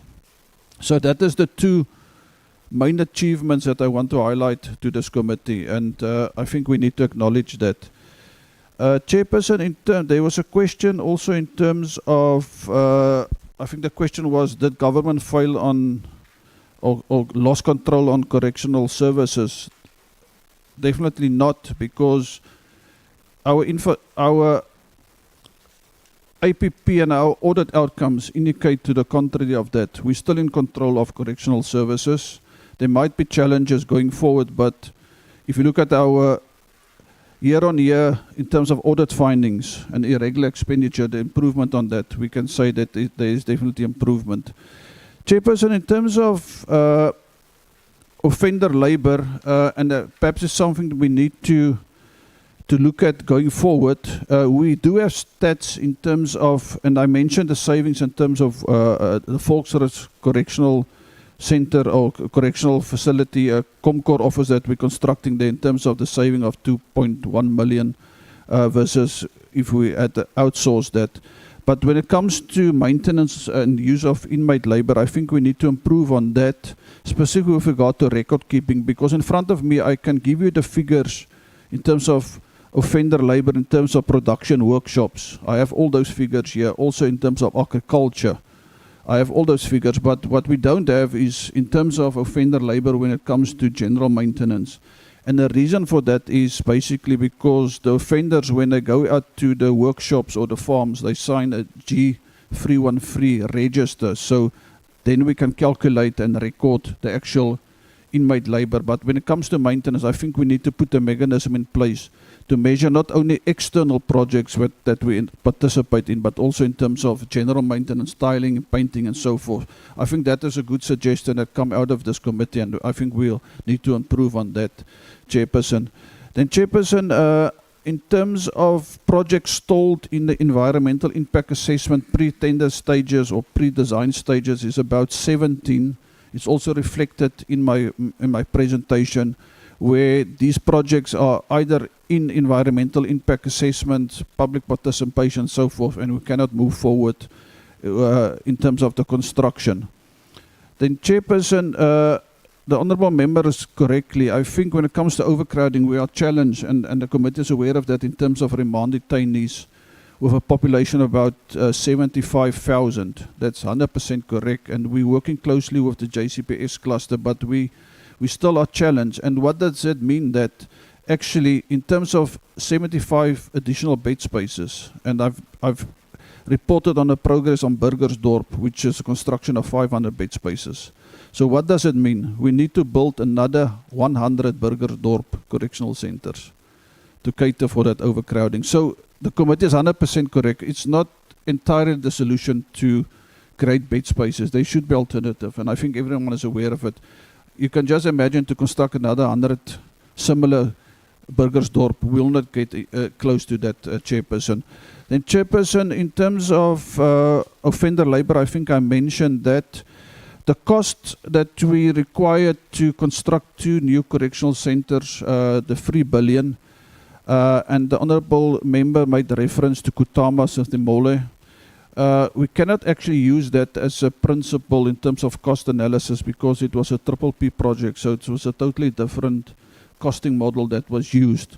But our model is based on past experiences in terms of costing, and also if you look at the Africa Cost Guide for Property and Construction that is published every year.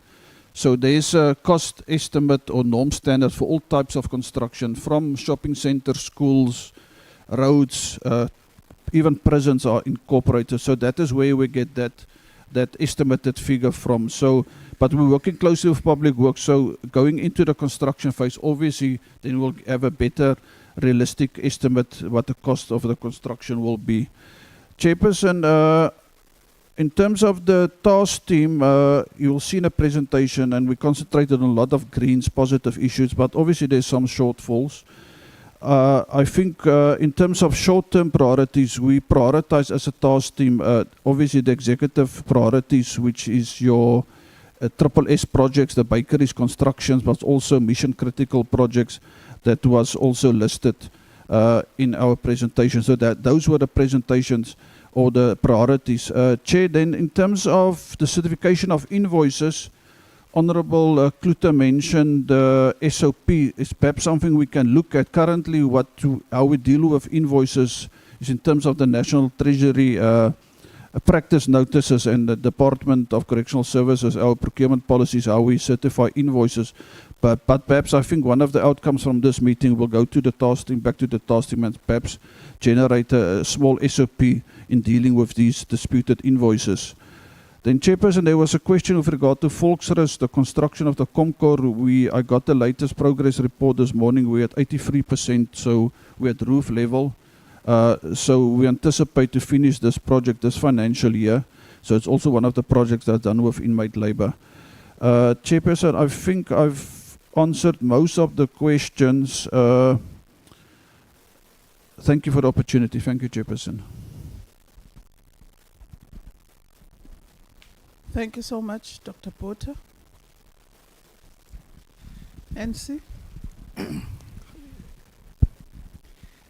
Thank you, Honorable Chairperson and honorable members. Let me greet the Minister and the Deputy Minister, and also acknowledge that the inputs that were given from the side of Public Works and from the side of the department, they demonstrate that the last time we appeared before the committee, we were able to go back and work together towards addressing the issues that the committee raised. And for me, I think it's one of the positives. It's one of the achievements. We were here on the basis of a dispute which is no longer there. And for us, it's a big step, because we have been directed towards finding active projects to work together on. So, Honorable Chairperson and honorable members, I just wanted to mention one issue with regards to the outlook of infrastructure moving forward and the population that we have of offenders.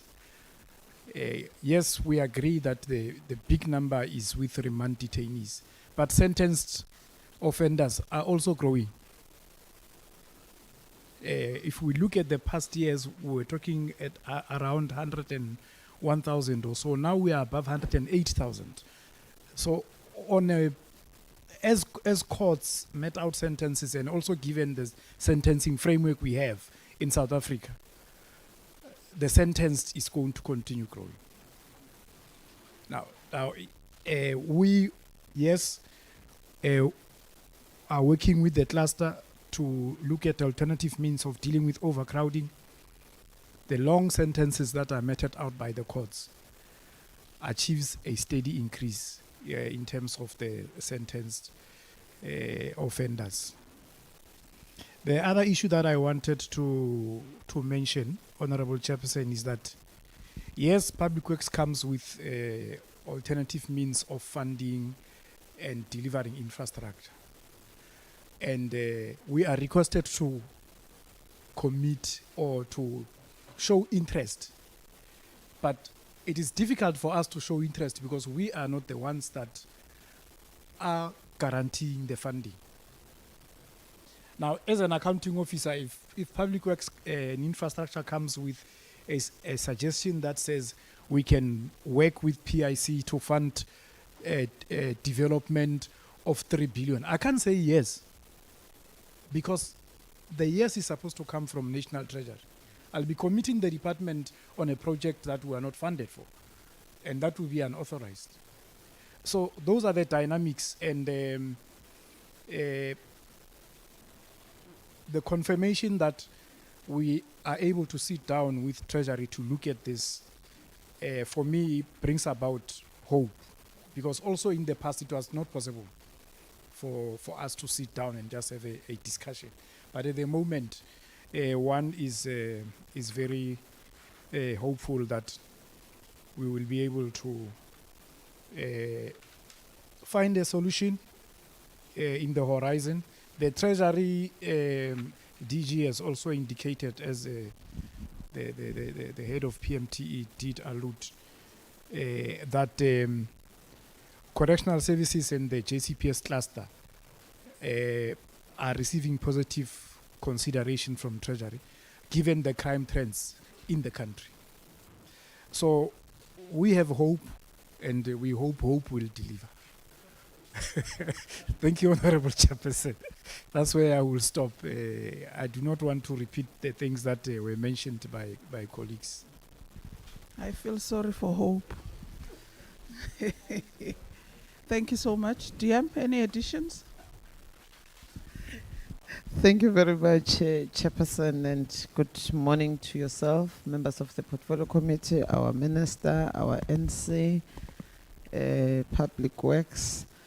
Yeah, hope is not going to help us. On a serious note, it's not, but we're hopeful. That one day Treasury will listen. Chair, a lot of work has been done since that meeting on that day. I have been to other facilities where we went with Public Works. The team that was released by the Minister, especially Modapi, I went twice with DDG, Batu, Mukoto. Yes, and the team. And the work that was done there, I think there is progress.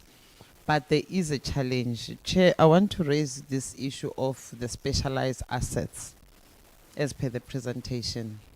Specialized assets comprises of police stations, prisons, courts, defense facility.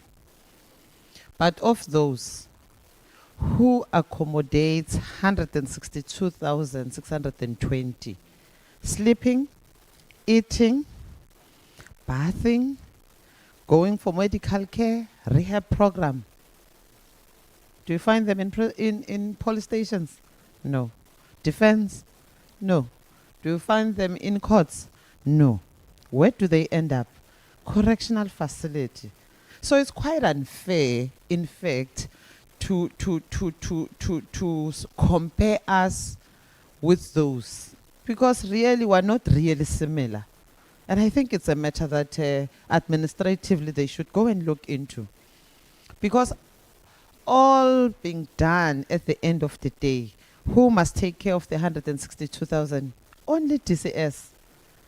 None of those, none of the defense. And is it correct also to compare DCS with their good paying clients, which is subs? It's not fair. Do they pay those prisoners who are there, the inmates? There's no lodger's permit, or payment. We must foot the bill in keeping them, complying with pieces of legislation. So it's quite unfair for Department of Correctional Services. So one of the good paying client, as per CFO here, Uti ISAPS, it's a good paying. Maybe ministers, SAPS must keep their remand detainees until they finish investigations, they finish everything. Yesterday I was in a privy of being in a court in Emalahleni, where there was a remand just for subs to go and confirm an address. But where does that person go to for the next 7 days to come back and appear before the court? They said remand to custody. And police station, where do they take them? To Witbank Correctional Facility. For the next 7 days, it's us who's paying the bills for that person. And it's so unfair. That is why I would keep on saying it. That's South Africa. As we review, let's review, because SAPS is not burdened by keeping remand detainees. They just throw them away. In the same court, there were 2 lifers who were sentenced. Where do they go? To our own. And they were out on bail. So as of closed business of yesterday, how many did we receive from all our courts? So that's 77,000 of 75,000 of border. It has increased. So we are not winning, but I'm saying it's part of the things that we must do because we are unfairly compared with others in terms of the specialized assets. So that we looked into these things, and Public Works really, as a landlord, because I'm a bit worried. Landlord is a DPWI, tenants were DCS. But the landlord must keep their facilities up to standard. And then we pay. But there's a person who continuously has been cutting budget and he get away with murder. It's really unfair because that shortfall of 2.2 billion on the day-to-day maintenance, really DCS were not a money-making business department. I send the profit that much to cover such. And the NC is correct to say, even if we could wish to build other facilities, but who has a purse? So my comment, Chair, would be some of the things really we should be looking differently. I'm happy that Public Works is here and the Minister is trying to push harder, but it takes us a lot because we can't keep praising SAPS when SAPS is bringing problems to DCS. Your Operation Chanela, those that were arrested on the G20, where are they? In our facility.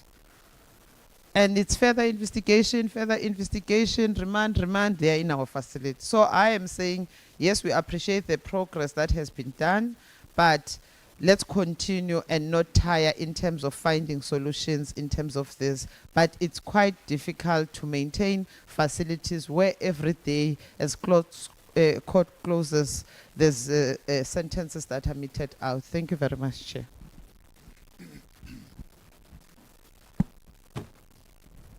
Thank you so much, DM. Minister. Thank you, Chair.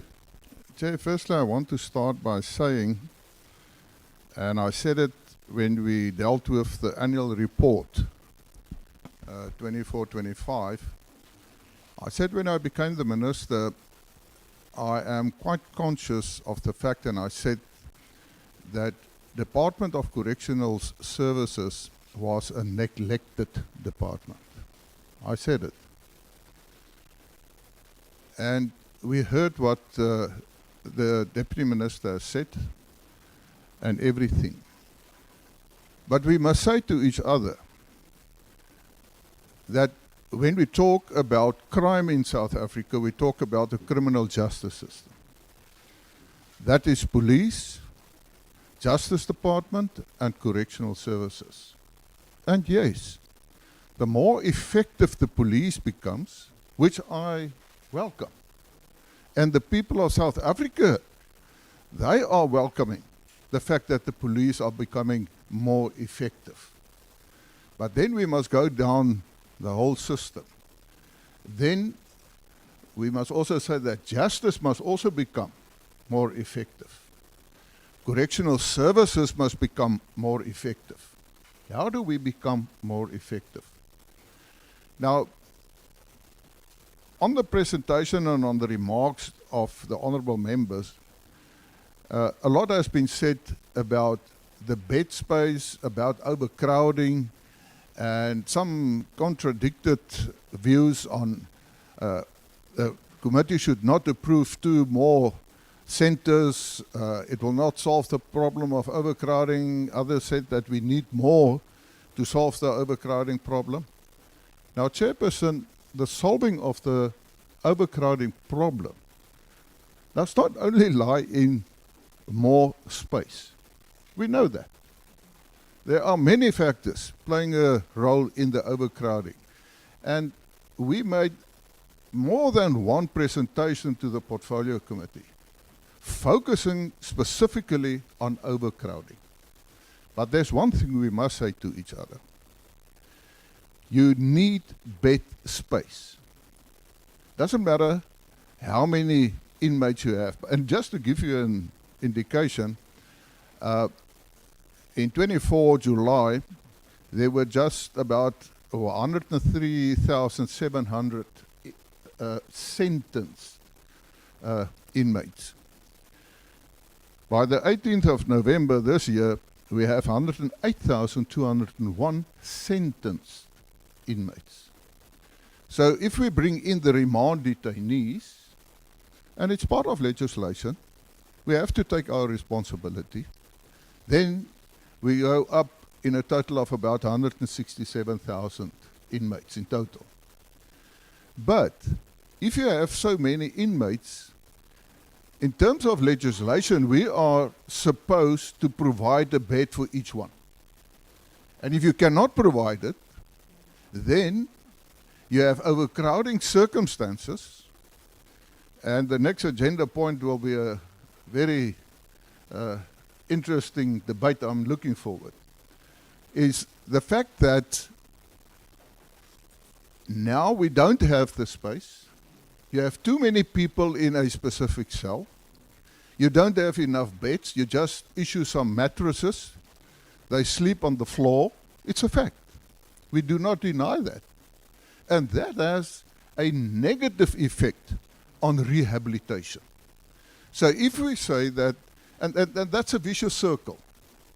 If we want to ensure a more quality in terms of rehabilitation, then we must also provide the circumstances that makes it conducive for better rehabilitation. And if you look at the projects, if you look at the bed space, there are 21 projects. If you add up, if those projects are finalized and completed, we are creating 16,500 more bed spaces. That is what it says. So, of course, we focus on that to see if we can do it. If we come to two more centers at least, depends how you want to see it, or 4, that's going to cost say around about 3 billion rand. We need that. The question, someone asked the question about how is it possible, and I think there was a referral to Kutama, cost 300 million and that sort of things. It depends what type of center you build.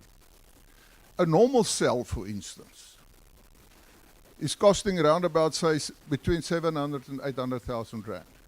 But when you go to a maximum, then it's going more than R1 million for one cell. That's the fact. And those are the calculations we will have to deal with, to see that we can create more space. Now the reality is, after 5 years, for instance, I will not be a minister anymore. But the crime will increase in South Africa. And there will still be more inmates. And my vision is not to say, what can we solve for tomorrow? We must now think to the future. Because if it's going to cost, say, 3.1 billion rand at the moment to build, say, 2 C-Max for 3,000 inmates, if we don't do it now, over 5 years it's going to cost, say, almost 4 billion rand. So we must think also to the future. And I can guarantee you, the more effective the criminal justice system is going to become, the more people we're going to receive in our correctional services. But we have to deal with that.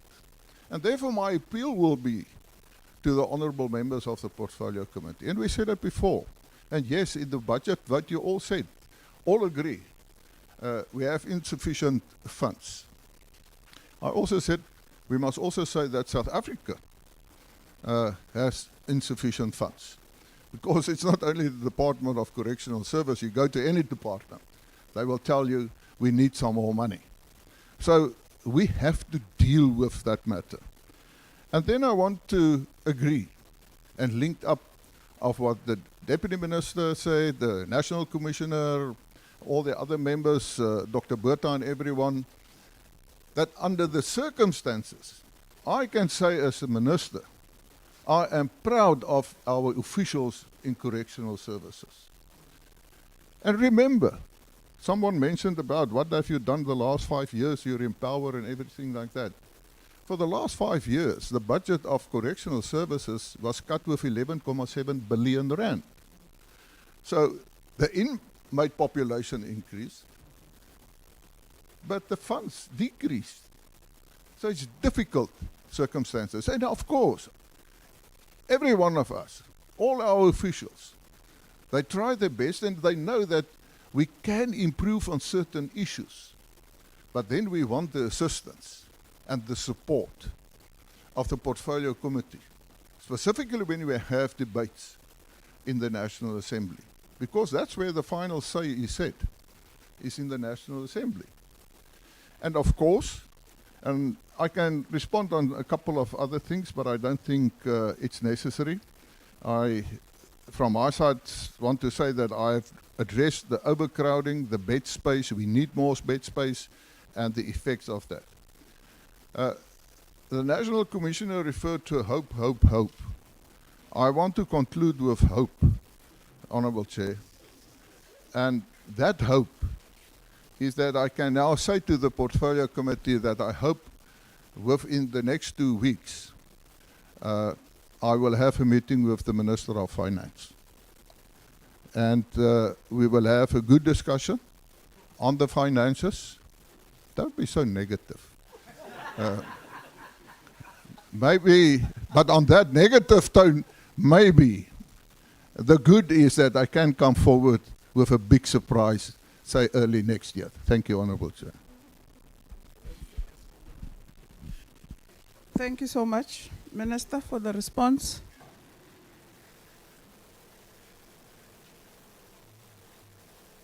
Commitments that are put in the Portfolio Committee, we tend to follow up on them.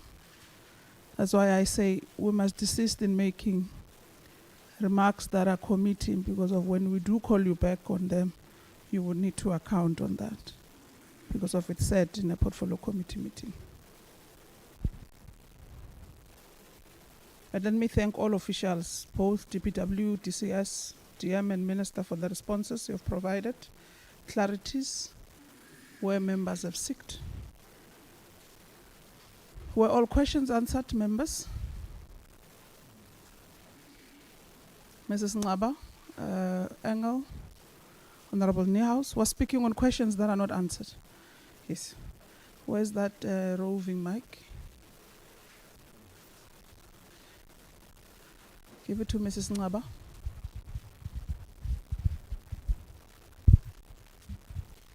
Thank you, Chair. Hi, is it On working? it. It's on. Okay. Chair, my question had 3 parts. So Dr. Botha did answer the why is it so expensive, the construction index. Mrs. Ngaba, a Yeah. bit up.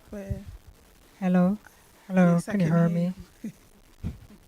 Okay, so Chairperson Dr. Botha answered part of my question where I was asking why the centers are so expensive, the part with the construction index. But the second part of my question, you did say that the Kutama comparison is not fair because it's different models. So the last part of what I asked you was, is this other model cheaper and are you looking at it? And it doesn't just have to be this model. Are you looking at any other model? Engel? Thank you, Madam Chair. Yes, on a similar subject, the alternative funding models. If you look at NCOP facility, they've got an 18-hole golf course that's not being used. It's between Sunning Hill, Kyalami and Sandton. Extremely valuable property. Surely, the monetary value of that derelict golf course can be unlocked, and surely it can be utilized towards a triple P to build other facilities that's needed, instead of large pieces of land just lying there, not being used for anything. And there's other examples as well throughout the country. There's lots of very valuable property that's lying furrow at this stage that can be utilized. And I just want a commitment that Correctional Services and DPWI would at least investigate the possibility that such an endeavor might be able to unlock in terms of relieving the immediate infrastructure crisis that we sit with. Thank you. House. Thank you, Chair. I want to have more response to two questions that I asked. The first one related to what we seem to have in terms of an absence of response from the National Treasury. I asked a specific question about the DPWI's reliance on the R14.33 per square meter. I want to know what proposals, if any, have you made to Treasury in terms of what can be done to mediate this gap? And is Treasury persistent that this user charge remains stagnant at R14.33? We need to get clarity on that, because I don't think we're having Treasury coming to the party here. And Minister, in light of your hopefulness, I really hope that when you do engage with the Minister of Finance, something can be done about this issue, because clearly it is causing a major problem for the department. So that's my first question that I wanted clarity on. On the second issue, Chair, I referred to the massive problem that we have of remand detainees and the way in which the whole criminal justice system is functioning. My question really related to what engagements are happening with the departments in the criminal justice system to try and address greater functionality and greater efficiency. One of the problems, Chair, that we are faced with at the moment, and that's why I'm a little bit careful to be too praiseful to the police service, to SAPS, is that a considerable number of people apparently get detained, and only once they have been detained, then the process of investigation into crimes take place. This is not the way to do your job. And what is being said within the criminal justice system, and also from the side of the Department of Correctional Services about this situation. We had the engagement with the Minister of Justice and Constitutional Development the other day, and the Minister says, well, there's nothing I can do in terms of engaging with our courts, etc., because I do not want to interfere with the process of judgments and the judicial process. But surely there's another part where the Minister does have the right to interfere. And that's on the level of efficiency. And I want to know, what are the courts asking from the South African Police Service when they are faced with a situation where people are detained and they end up in the Department of Correctional Services, as the Deputy Minister says, but only then it seems that the serious investigations are starting. And that's why we end up with people sitting in the Department of Correctional Services for 2, 3, 4, even up to 10 years. And that is an unacceptable situation. So how do we deal with that particular challenge? And what is the interaction between the various components of the criminal justice system to address that? Thank you. Thank you, Honorable Niehaus. Those were follow-up questions. And I had requested for questions that are not answered. So we started there, then we ended with follow-up. So I would request in future, let's stick to the arrangements of the portfolio committee proceedings. We can then respond to the questions that are not answered. Thank you, Honourable Chair.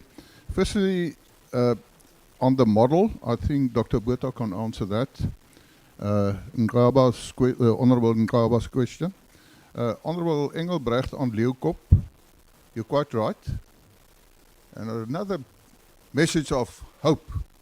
I've already had a meeting with some private people, specifically when it comes to Kailami. They are interested in some pieces there of land. But it depends whether we're going to have a F1 Kailami race, all that sort of things. The Minister for Sport is very, very excited about the matter.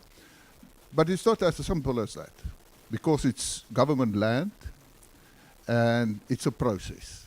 It's quite a process. I'm not a golfer, but that's maybe a good idea. I don't know what the fees are. I have it in my mind, it's actually only rich people who can play golf these days. So, Honourable, or can I say National Commissioner, maybe we must expedite on the golf course there to see what money we can make there.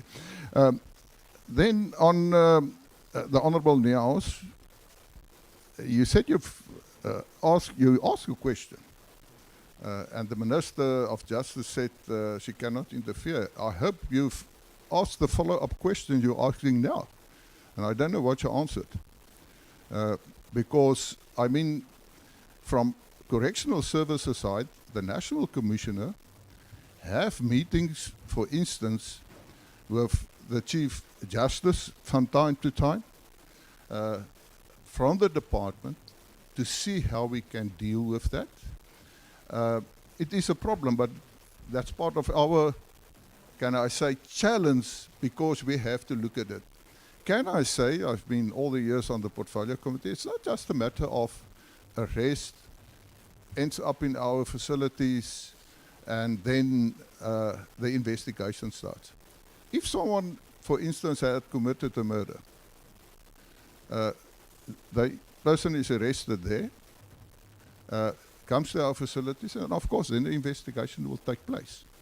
And on our presentation on our remand detainees, we've mentioned to say the process is a problem, because sometimes you take the remand detainee to the court, but then, for instance, the witnesses don't appear.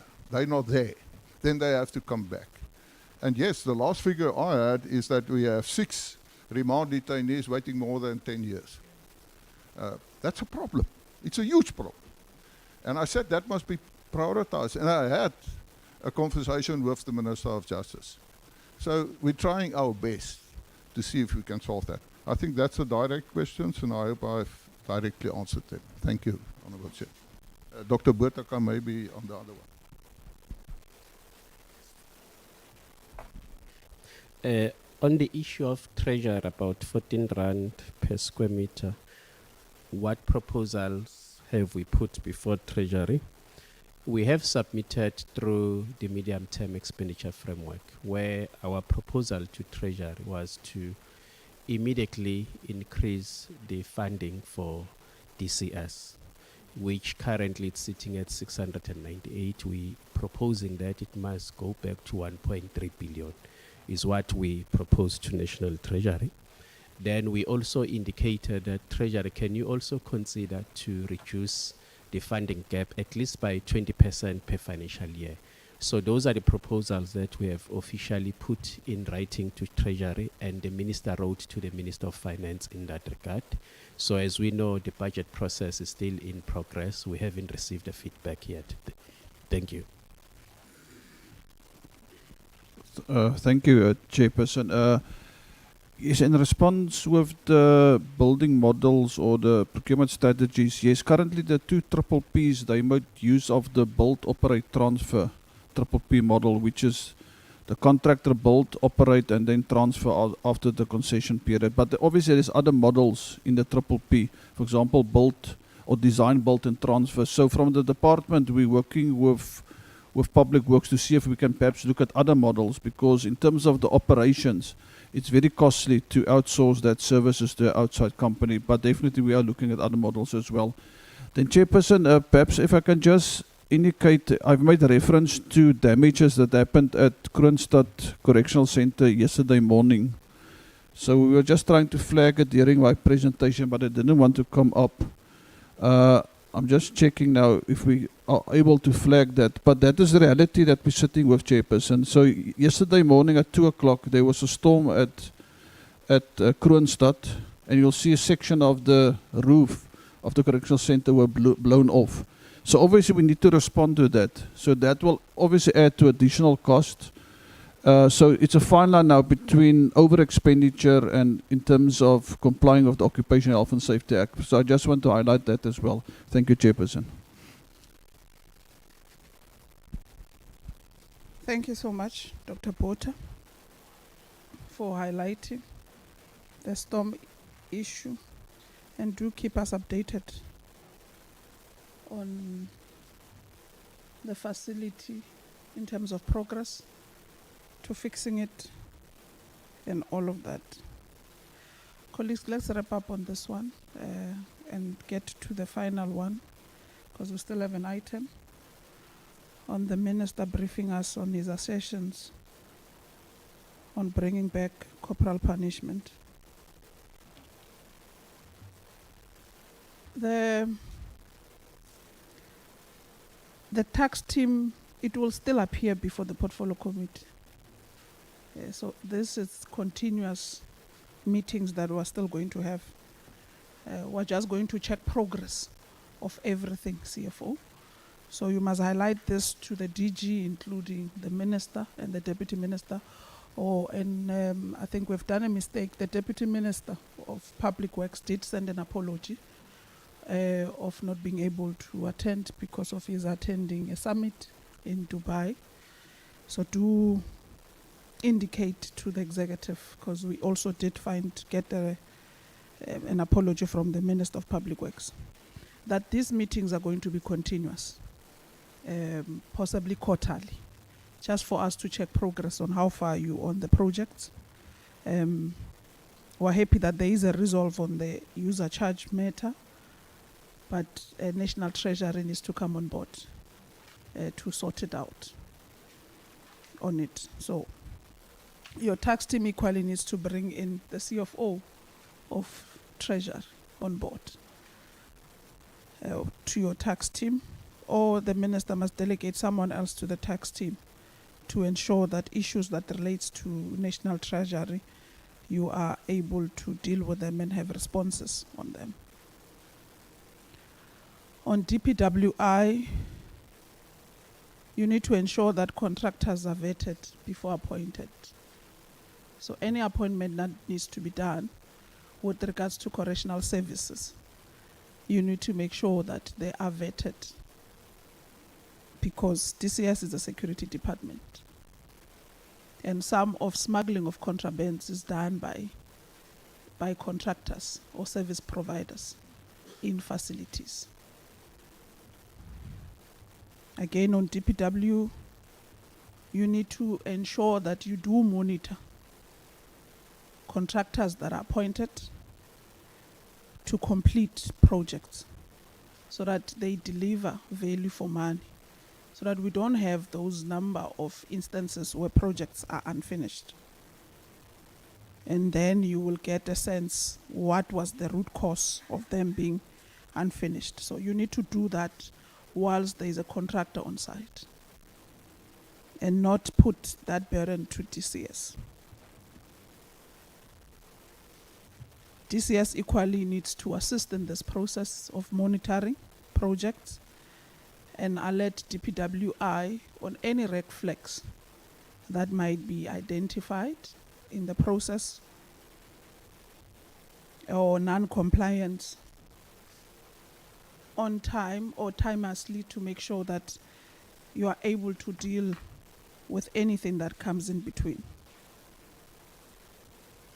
And we equally need to ensure that DCS especially, that offender labor is maximized to reduce expenditure and to provide much needed skills to offenders.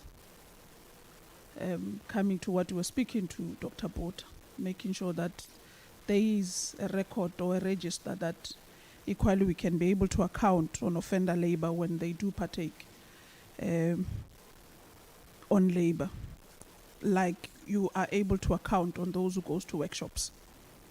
And whilst on the offender labor, the temporary methods on maintenance, we need to use offender labor,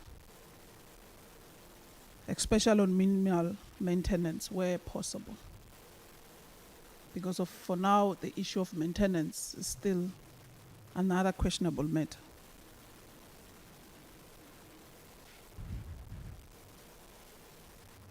We need to replace kitchen equipment, especially in Colesberg,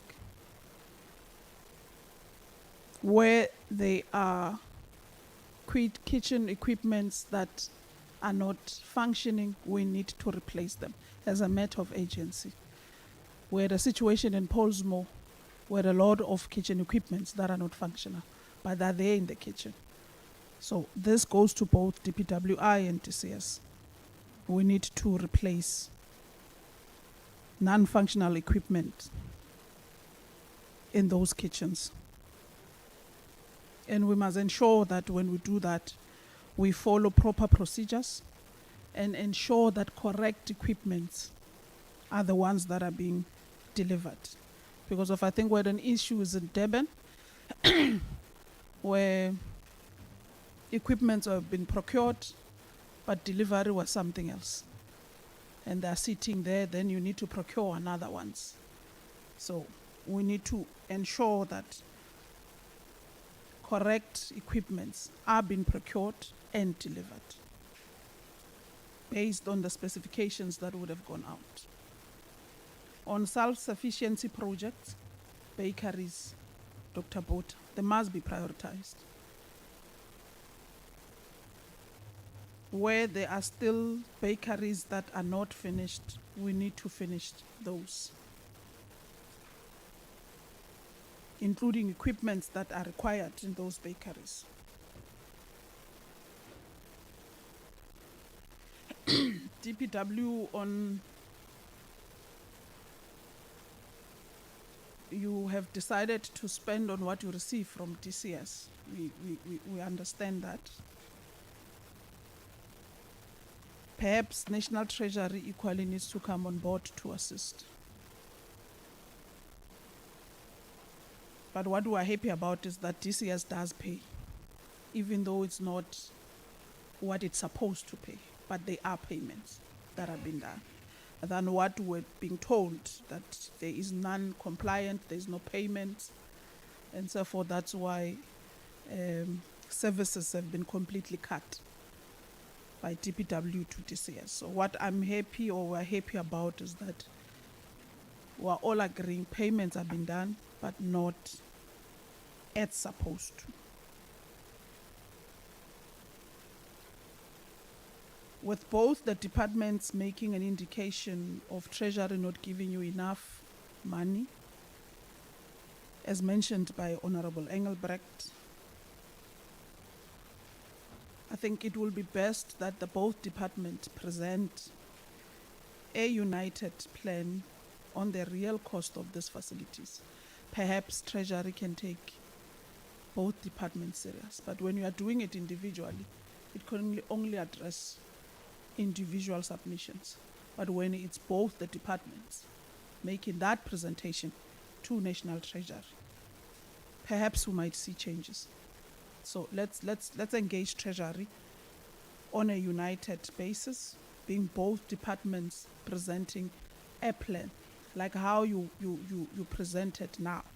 It was a presentation that was jointly done by both departments, agreeing on what you are going to present. So let's do that to National Treasury as well.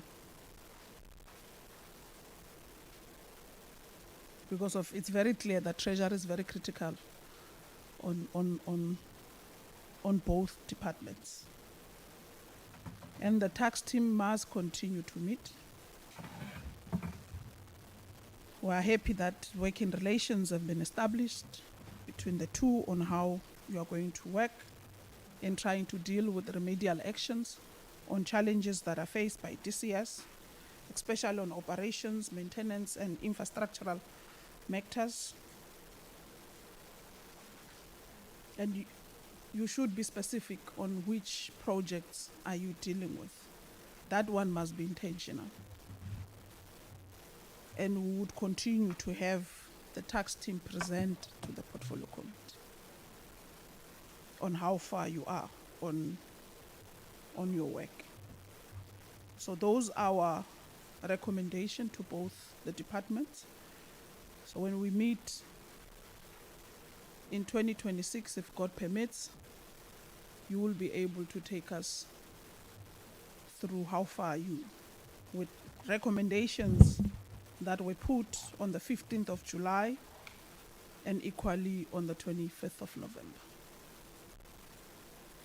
on both those meetings. The overcrowding issue, especially on remand detainees, like Honorable Niehaus would have indicated, we had a meeting last week with the Minister of Justice, who flagged a lot of things, who in actual fact clarified a lot of matters. And amongst those, Minister, was that the reason remand detainees, the overcrowding, especially with regards to remand detainees, has not been given the agency that it deserves, is because of there's not been a submission from DCS that makes an indication that there is a need for intervention in that space. So therefore, based on the JCPS cluster, it's not flagged as a matter of agency. She was there, we all heard her speaking. And that even in forums that both departments sit, DCS, Justice, Police, there have not been submissions. So in essence, we've been presenting a picture that all is well in our facilities, whilst we come to the portfolio committee and say overcrowding, remand detainees. But in platforms that are created in that space, you are not vocal enough and strong enough in making submissions. The DM was there, the National Commissioner was there. So let's echo what we say in the portfolio committee also in those platforms, so that we don't have a Minister of Justice that comes and tells us that I chair or sit in these sessions, but what you are presenting to us as the portfolio committee, we are not getting from the executive. Building of new prisons needing new bed space will enter into that space when we deal with infrastructural matters in the first quarter of 2026. Perhaps have a clear picture on how we're going to navigate that space. Outside of awaiting trials in terms of remand detainees, there are state patients that are incarcerated in our correctional facilities that equally needs attention because of they don't belong there. So those are amongst other matters that we need to talk to when we speak of overcrowding. We must not isolate it alone into building of new prisons. Commissioner Tobachale.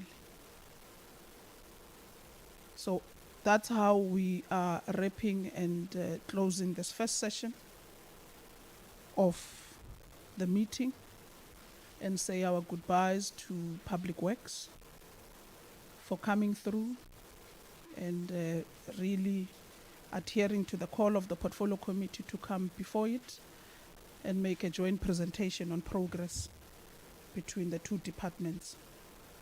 We thank you for that, and we thank you again for always being available to oversights that the portfolio committee does. We really, really appreciate and thank you for that.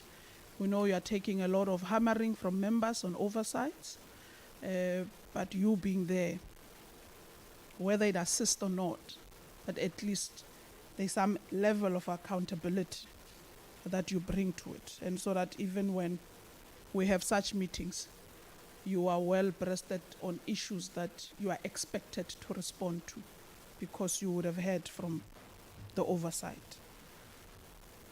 So we really, really thank you for that. And please, when we concluded in Polsmo on Friday, National Commission, they said they're coming back when? Was it Tuesday or to Polsmo when they were leaving? The team of Public Works, yes. It said it's coming back when? When did you say you are coming back to Polsmo?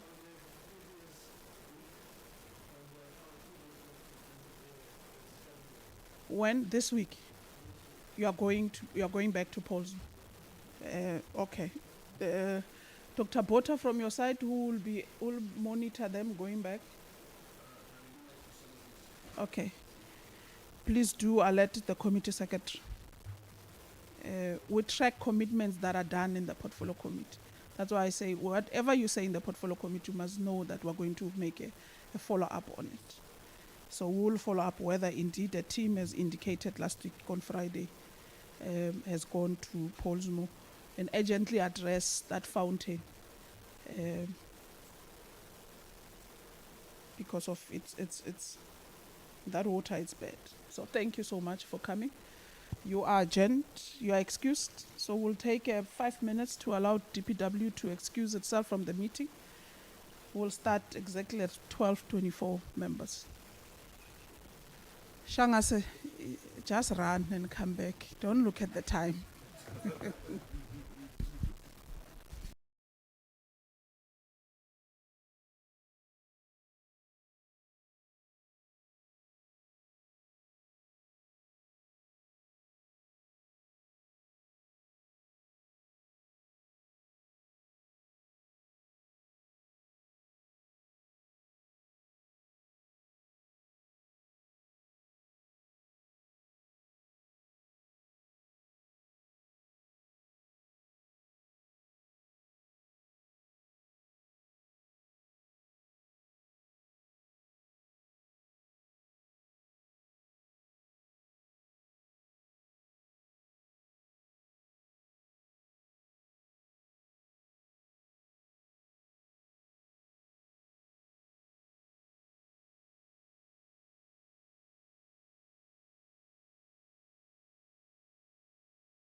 briefing by the Minister on his assertions that he made during the budget vote, that some of the strategies to reduce overcrowding, perhaps we should look into reintroducing corporal punishment. So that is the last item on the agenda. And perhaps before we even get that, we equally relay a message to the Minister that the Portfolio Committee took a decision that on the apology to oversight, that it will not note or take the apologies of oversight, because we have not been to any single oversight with the Portfolio Committee. It's only the Deputy Minister. So the committee decided last week, was it on Tuesday? Yes, on Tuesday. In Good Hope Chamber, that it will only note and accept apology made by the Deputy Minister because of that. And this is done because you have never attended to any oversight that the Portfolio Committee has been to. Already Portfolio Committee has been to 3 provinces, Gauteng, KZN, actually it's 4. Gauteng, KZN, Eastern Cape, and Western Cape. And we have not seen yourself to any of that, but we have been crisscrossing all the Portfolio Committee, the oversight with the Deputy Minister, who she has been forever available. But the Minister was able to attend an oversight that was done by the NCOP in Polsmo. So then the Portfolio Committee took that decision on that basis, Minister. So I thought, let me relate so that you don't hear stories somewhere else. And if this decision is wrong, members are here to correct it, because it's a Portfolio Committee that took that decision last week on Tuesday before we went to Polsmo. Yes, so I'll hand over to yourself, Minister, on your assertions on reintroducing corporal punishment. Thank you.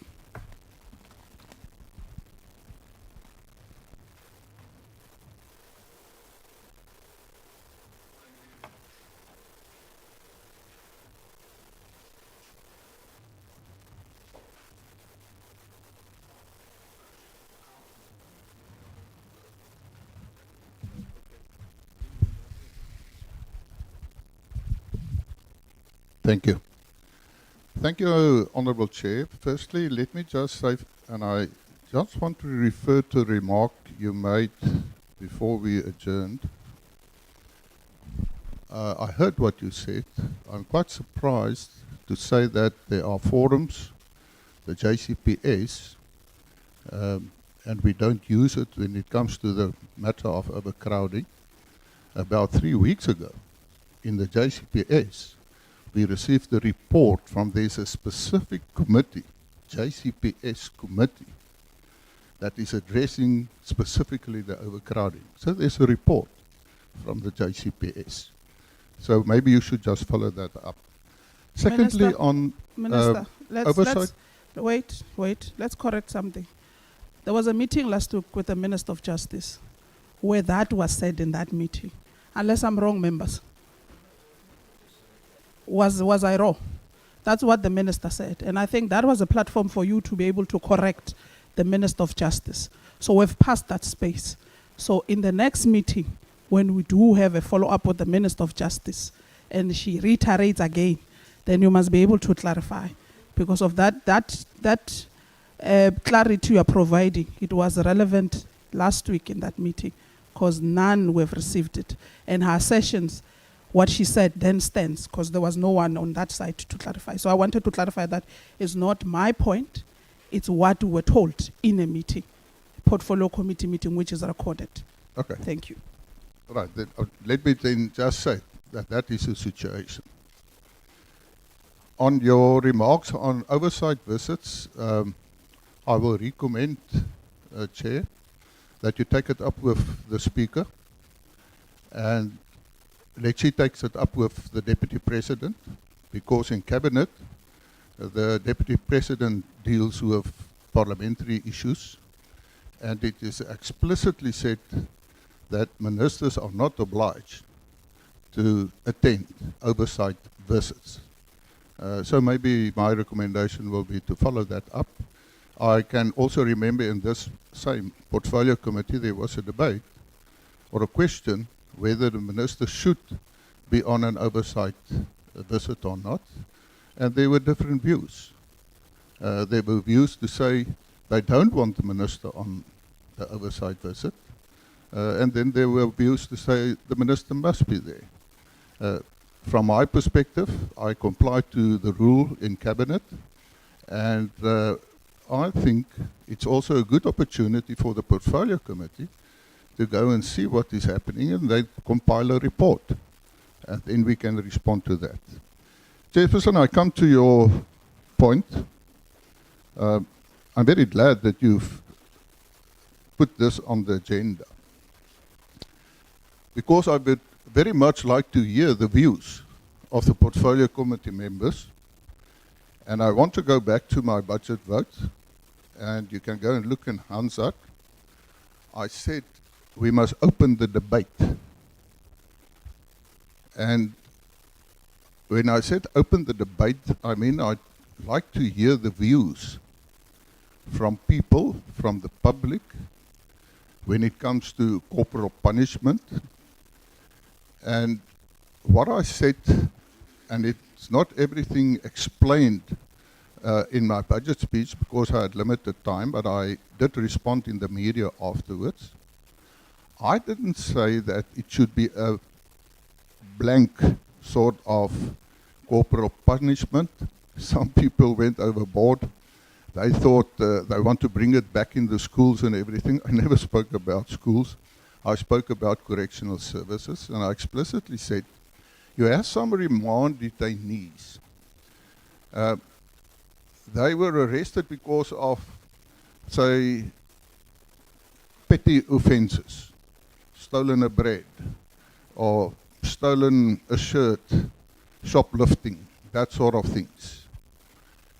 And I said, the question is whether we should look at corporal punishment, not like in the previous dispensation where, for instance, when a police officer, for instance, catch someone, a juvenile, specifically juveniles, taking to the station 4 lashes, 3 lashes, whatever the case may be, I said very clearly that it should be an part of the sentence and the decision of a court to say, listen, in this specific case, in terms of the offense that took place, that the sentence is then, say, 3 or 4 or 6 lashes or whatever the case may be. It's a sentence from the courts. And the reason I said that, and I know the human rights organizations, they were up in arms about it, but my question is very simple. Because they say it's inhumane to have corporal punishment. And I said, well, I will invite them that they go and look what the circumstances are in our correctional centers. You have a juvenile, shoplifting, but the trial is going to take at least 3 months.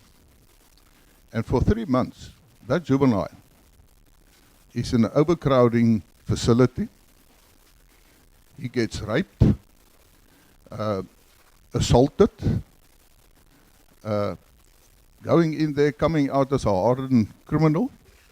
And then my question is, and that's my view, what is more inhumane?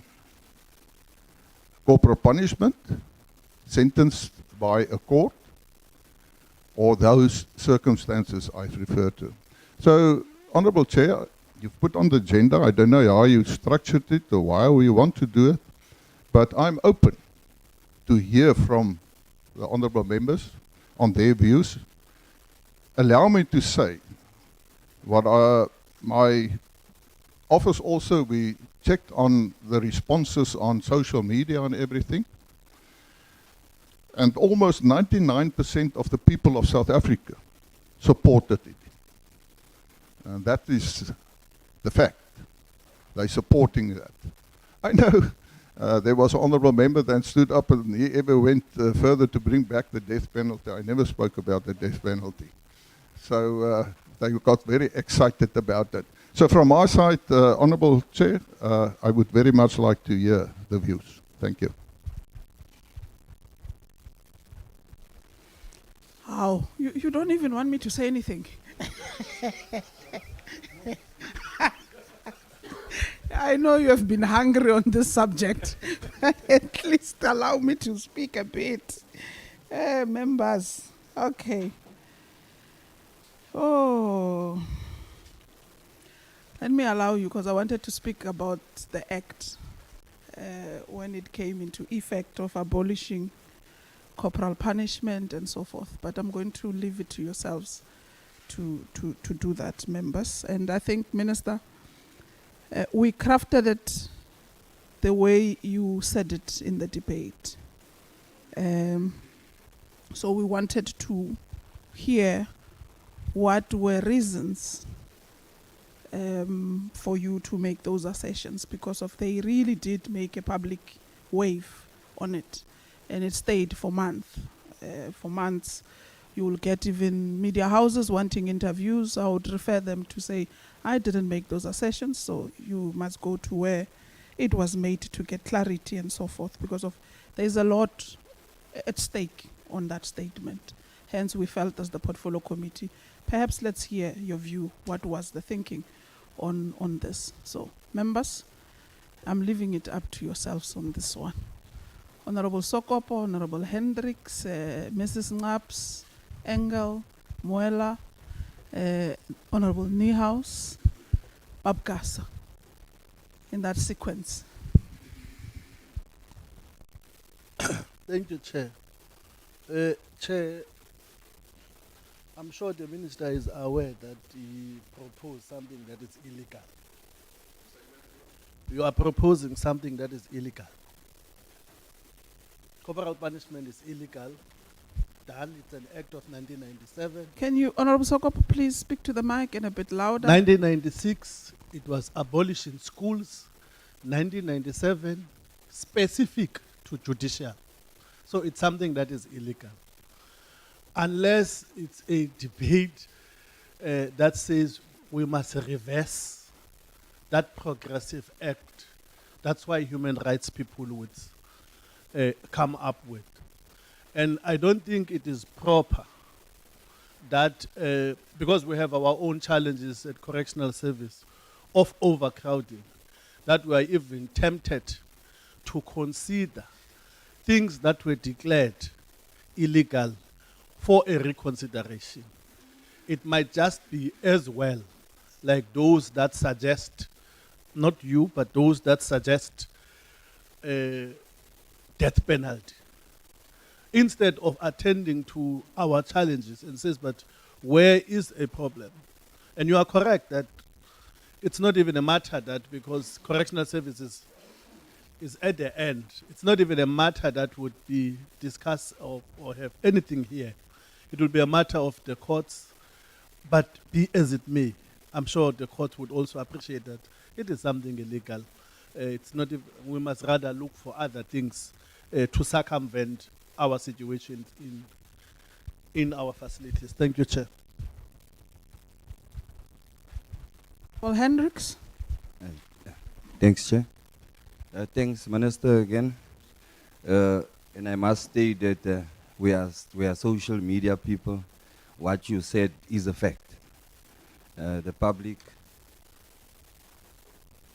is and wants corporal punishment, especially in the way that you've explained it now. Some of us did not understand, Minister. And as Honorable Sokope has said, it's something that then we need to go and revisit. I remember just a small story when I was young. My uncles were afraid of doing crime because they knew they are going to get likies. So it was a good deterrent back then.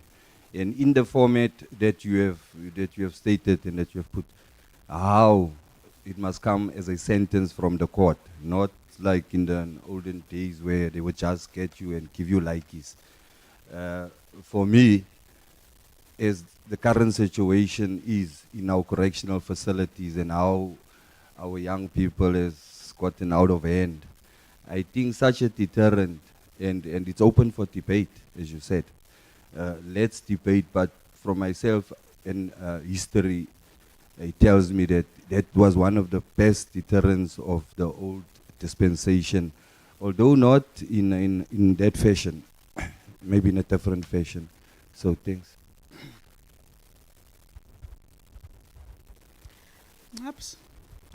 Thank you, Chairperson. So I don't have a question, it's a comment because the Minister invited our input. Minister, I agree with you that debate is important, especially around this issue. Like you said, is it really dignified to send somebody to prison, remand under those conditions for long? The whole need for the debate is taken for granted. That has to happen. The thing with corporal punishment is that it's belittling and it's undignified, right? So it's the type of punishment you would give to a little child because they're small and you can't really reason with them. The notion that we would beat adults, that's why it's degrading and all of that, it's belittling. And I can understand why, to a lot of people, it would be reminiscent of a regime that was belittling and undignified to certain groups. So I also want to say I believe you when you say that 99% of the public agreed. I share the sentiment. I saw a lot of support for it. When I say I share the sentiment, I do not believe in corporal punishment, but I agree with you that I saw a lot of agreement with this. The trouble is, you're not a citizen. You are one of the top 34 people. 32 cabinet ministers, president, deputy. You're not one of the 99%. You are literally, I looked it up, it's 0.00005%. You're more than the 1%. You don't get to talk the way normal citizens would talk about these things. We say silly things about death penalties and whatever because there's no consequence. But you're an office bearer and it's your responsibility to uphold the Constitution, which includes the right to dignity. From where I stand, your attempt to spark debate was correct, but how you did it was not consistent with your position, your position in government.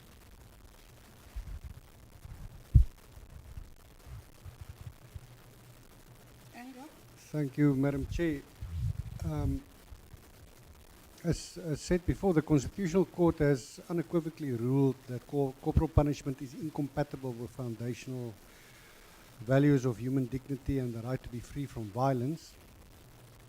As a leader in a government of national unity, built on a common commitment to the Constitution, how do you justify advocating policy that directly undermines it?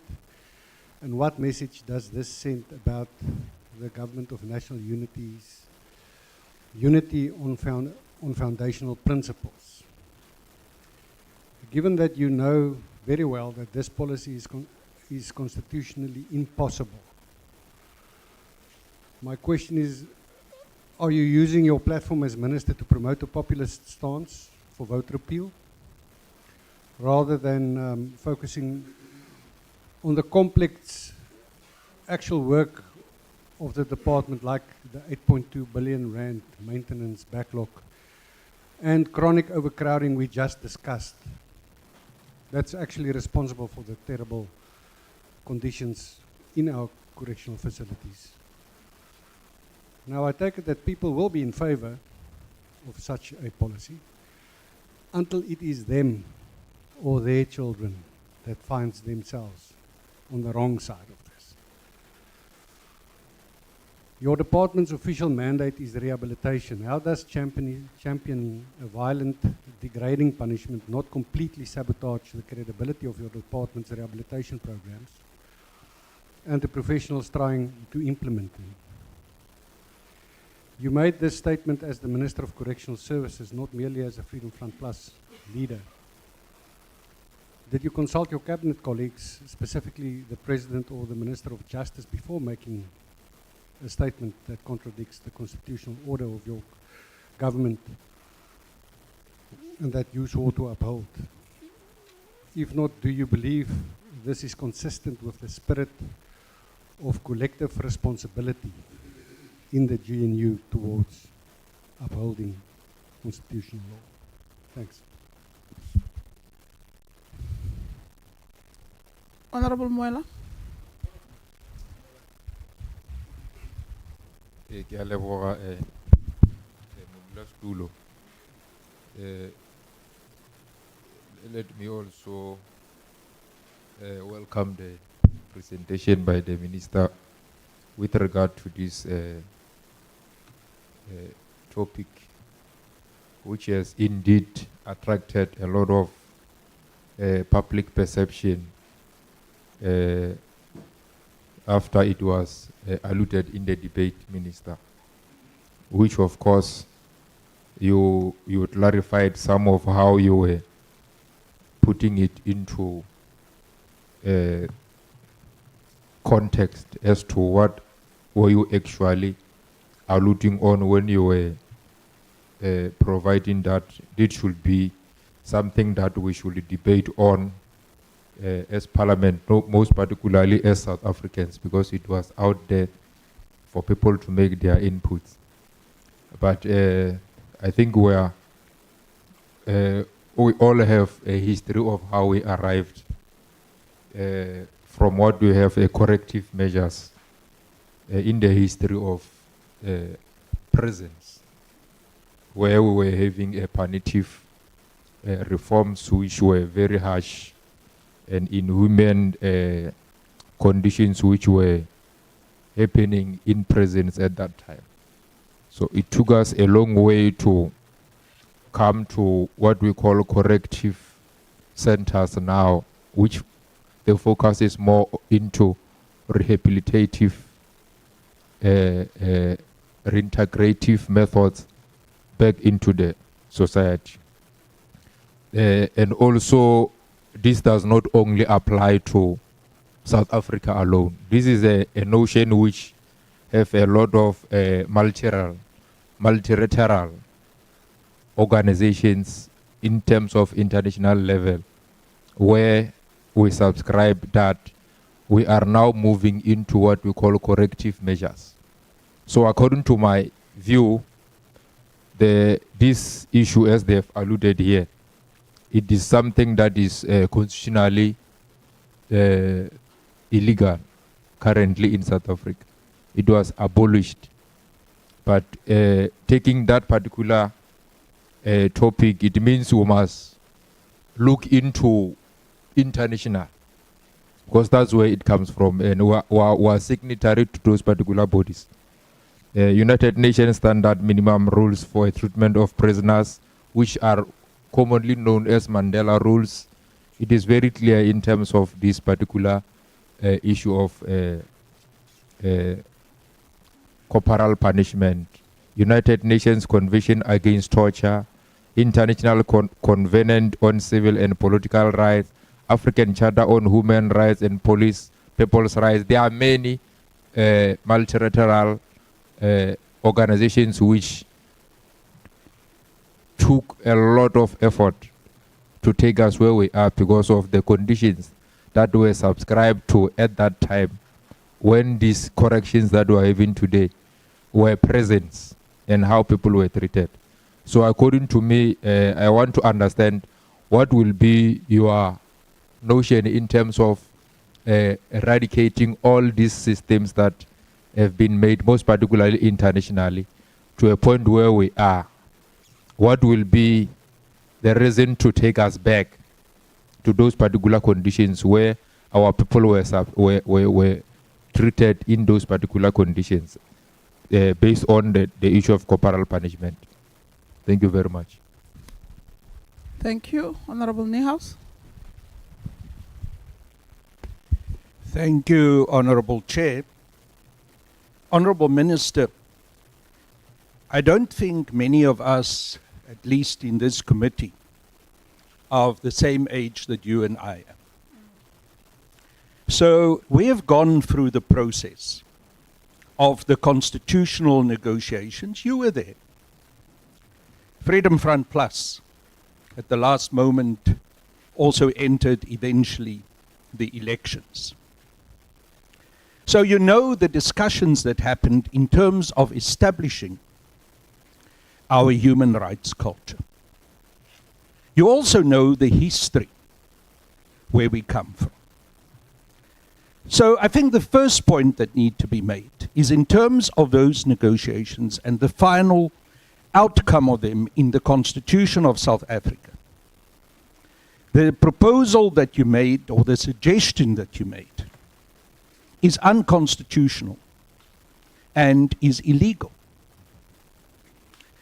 Beyond that, Honorable Minister, it is not for us as leaders simply to buy into the emotions of a people who are tired of crime. As leaders, we have got a higher responsibility. And that is to deal with the situation in a responsible manner, understanding the history of where our country comes from.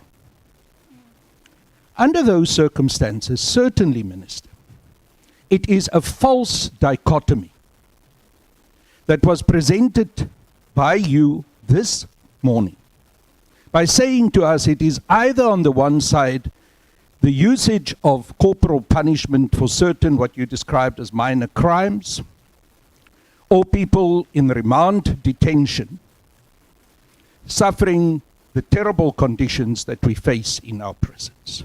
That's a false dichotomy, Minister. Where you should apply your mind, and where we as a committee apply our minds, are how do we address those terrible conditions to make sure that they are corrected and that they are improved. Because by making the proposal that you made, Minister, you were not just opening the debate. You were advocating. And your own remarks about the response that was then eventually solicited on social media indicates to me that you were busy with advocating. Therefore, you were busy with grandstanding. Minister, your statement was tone deaf, taking into consideration the reality of the history of South Africa.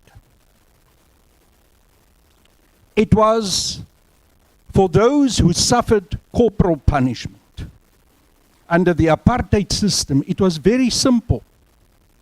It was almost in every instance, if not totally so, die wit baas wat die swart man sla. That kind of proposal in the history of this country is nothing else but harking back to a racist past. It is populist. It is grandstanding. It is not deserving of leadership in a democratic South Africa after 1994. It is unconstitutional, and my colleague already also pointed out to you that in terms of various international conventions, totally unacceptable. So, Minister, if you wanted to participate in a positive engagement on how to deal with the problems of overcrowding, you should have addressed the serious problems that we are faced with in our prisons. That was your opportunity. You were there speaking in the National Assembly.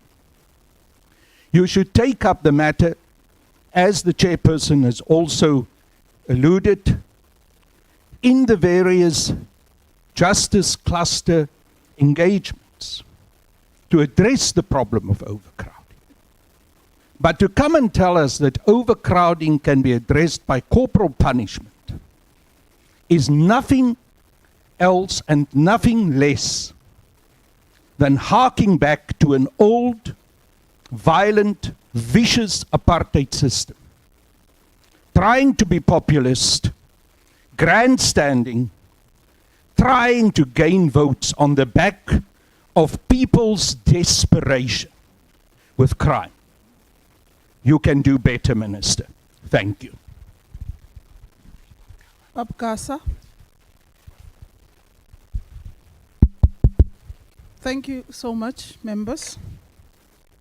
I will not say anything. I think members have covered me on also clarities that I wanted to echo.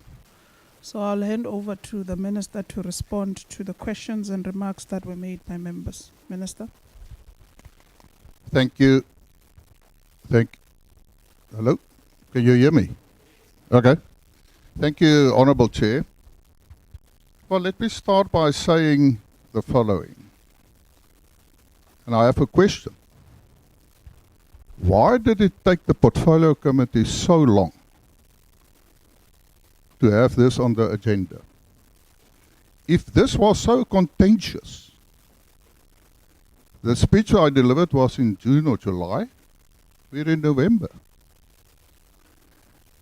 Why did it take so long? Because I would expect from the Portfolio Committee, when it comes to a very contentious issue, like it appears for the committee now, you should have addressed the matter much earlier. That's from the start. Now let's start by the Honourable Neos. You are making certain factual mistakes. Firstly, the Freedom Front Plus did not exist in 1994. It only existed in 2004. Everybody refers, and you said, I'm tone deaf, die wit baas wat swart man slaan. That's your perception. Daar's wit baase wat wit mense ook geslaan het. You refer to our age. I had a couple of hidings in my life, and it did me well. Not like it's because I committed a crime. So it's correct. But then I want to say, and I said again, let's open the debate. And why did I say that? Firstly, the President, Mr. Cyril Ramaphosa, at the Rock, the result operational center after the election, he said the following.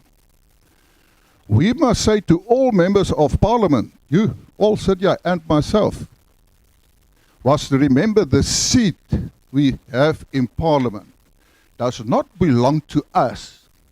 It belongs to the people of South Africa. That's what the President said. And go and check. Now, if we say that we are members of Parliament and the seat we occupy belongs to the people we represent, then we must listen to the people we represent. To say it's unconstitutional, of course, if you go on a process, it will get stuck. But no act, no constitution is cast in concrete. A constitution depends on the will of the people. That's democracy. That's the basics of democracy. And if the peoples come forward and they say that they want to change the constitution, they have the right to say so. And if you are a good representative of the people, you will support that. Now, I think it's far-fetching to say, I think there was a popular stance and all that sort of things just to make a statement. No. I said That's one issue. And to say that I would say overcrowding and created the impression that overcrowding can be addressed by corporal punishment. That's dramatically from your view. I never said that. I referred to juveniles. I referred to remand detainees. And before I made this statement, I can say to you, I even spoke to some judges. And I can say to you now that I received calls from prosecutors. And they said, yes, it can work. And I had many debates. And really to come here today to say, but you're only focusing on the few words I said in the debate. And everyone said they followed it on the social media. I was on television. I was on all the social media platforms. I was in specific debates. And I've explained it very clearly that it must be a sentence from a court. It's an open debate. And I think it is wrong for members of parliament in a portfolio committee to come forward to tell me as minister that if there is something that the people want to see solutions, to put it forward as one possibility to do so. And with great respect, I didn't receive not one single objection in cabinet or any colleagues, ministers, on that statement. Not single one. You will actually be surprised to hear what they have said. So with great respect, it is not appropriate, as far as I'm concerned, for a portfolio committee to come and tell a minister to make certain statements that I know it is not part of the Constitution, but it can be changed. It is the will of the people. And I will continue to listen to the will of the people. They don't have the inside information in terms of overcrowding. People come to me. As I said, a lot of people came to me to say about the death penalty. And I said, well, I don't agree with that. A minister came to me. I'll tell you what he said. He said, you know, I don't understand. Groenewald, he says the prisoners must work. They must make their own beds.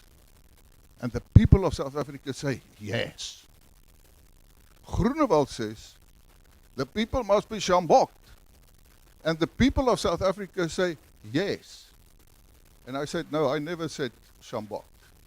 But it was his view of the matter.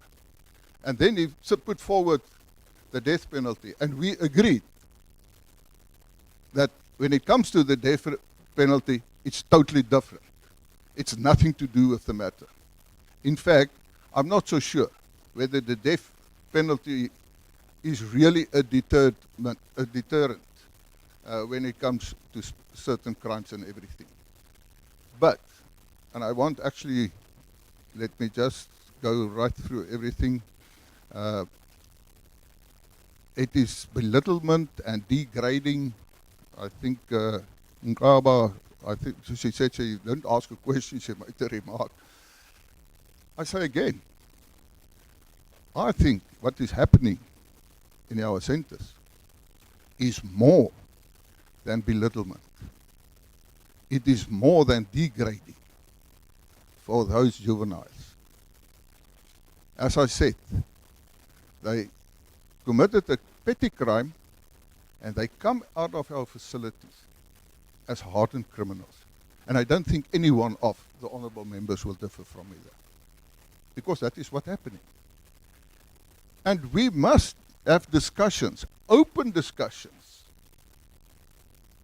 Like they say, sometimes you have to think outside of the box to see what we can do to solve the crime situation. And I want to say, and maybe I can share the Honourable Niau's age views in this sense. We are, I think it starts today, 16 days of activism against gender-based violence and femicide. Where does it start? We can make as many laws as we wish, but it starts with your upbringing. It starts with your childhood. It is a responsibility of all parents to ensure that they bring their children up in such a way that they will not commit gender-based violence, that they will not commit a crime. Each and everyone has its own idea on that. On international examples, Moela referred to it, I think, yeah. What is the international situation? If we go and look at El Salvador at one stage was the most dangerous country in the world. Today, it is one of the safest. If you talk to specifically women, they couldn't dare to go on street, but now they can walk safely at night on the streets. Go and look what happened in El Salvador. But I can guarantee you, and I'm quite a lot of times are confronted by the examples of El Salvador. They send WhatsApps and videos, what is happening in El Salvador and everything. And what I see there, then I say to people, you must remember that they don't have a Human Rights Commission. And that's a big difference. That's part of the international situations. So it depends what. Yes, if you go to Denmark or Sweden, and I've visited before I was minister or anything, some of those jails there, that is a hotel. It's not I say that we have hotels here. Go and visit and look what is happening there. They are in hotels when they are in prison. But it's a totally different situation. We are in South Africa.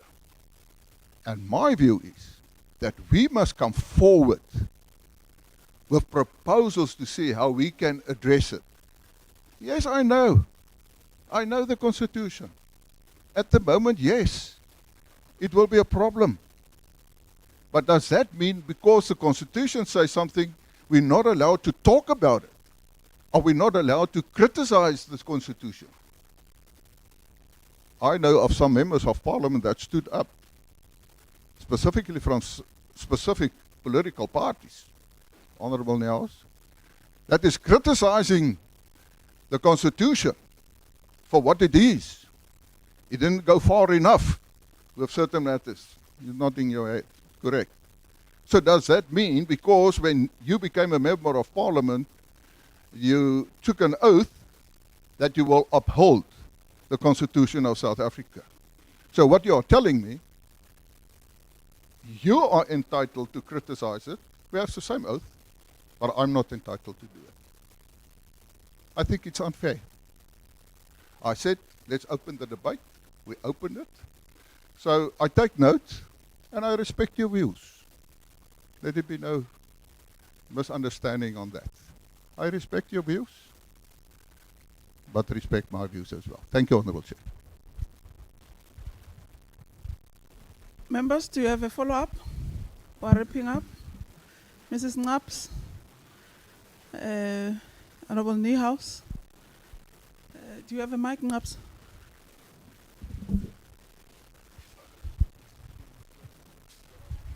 No, give it to Ngaba.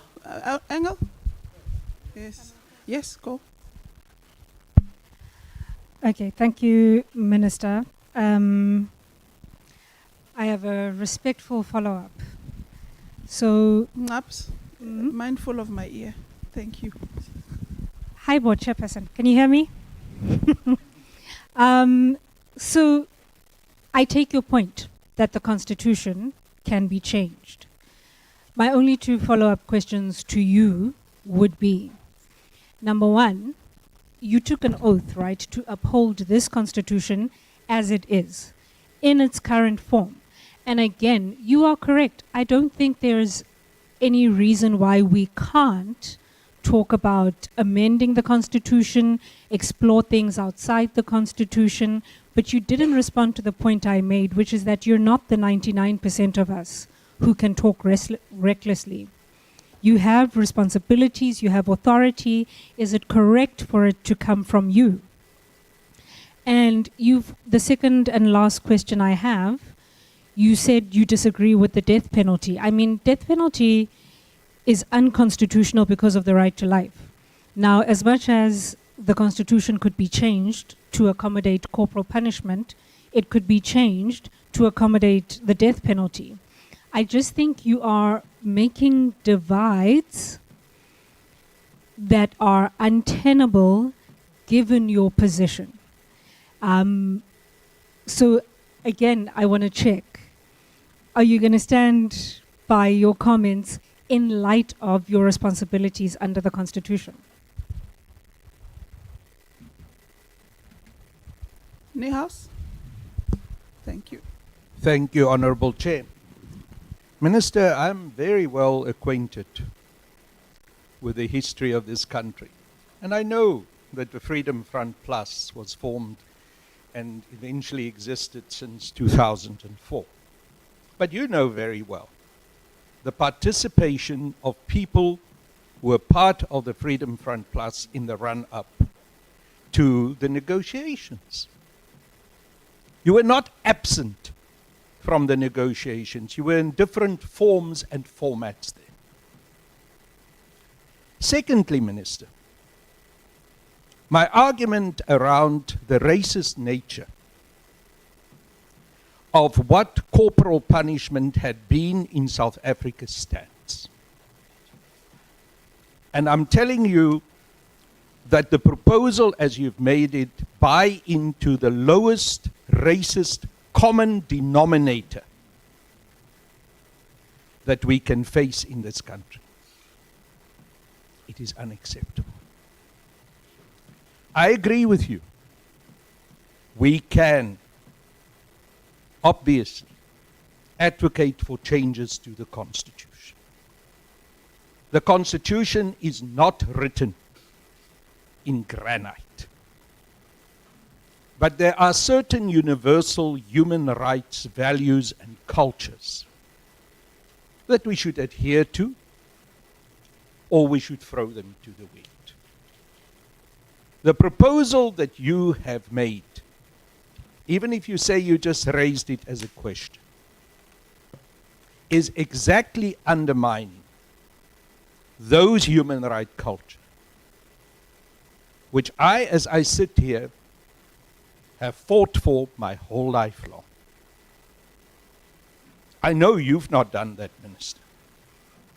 I know that you stood for something very different and very demeaning and very racist for the largest part of your life. I cannot evaluate, I cannot judge the statement and the promotional statement that you made outside the context of that history where you come from. Thank you. Thank you so much, Honorable Niehaus. Minister, then we close the session. Thank you, Honorable Chair. Let me say to the Honorable Nkaba, he referred to a comparison with the death penalty, which is also unconstitutional. The reason I don't mention it is because I don't think that, and I said it just now, the death penalty will not contribute of solving the problem. But I do believe that if we have an open debate, it is possible that corporal punishment can. That's my view. Yeah. And I am a citizen of South Africa. Don't exclude me. I can also have a view as a citizen. I understand my responsibilities as a minister, but I say again, to say that I can only talk in line with the Constitution, of course. I didn't say that we're going to implement it. If that was the case, then it can say, yeah, but you aren't contravening the Constitution. I said, let's open the debate. Let me say, Honorable Neos, they say racism lies in the eye of the beholder. Yes. Yes, you have your view. You have your view. Respect my view now. Let's say we respect different views. Well, I don't respect your view to say that I'm a racist, because that's actually what you say. If that is the case, please go and lay a charge at the Human Rights Commission against me. Please do that. I would like to participate in such a charge, to say I'm a racist, because everyone knows that I am not. So if you want to start politics, let's do it on another platform, not on this one. It's not appropriate to come with such allegations in a portfolio committee. That is a political debate. And we can go like you had the previous debate. But this time on the show, just behave yourself and don't be disrespectful towards others. Thank you. That's your problem. Honorable Niehaus, let's conclude, members, so that we go to the House.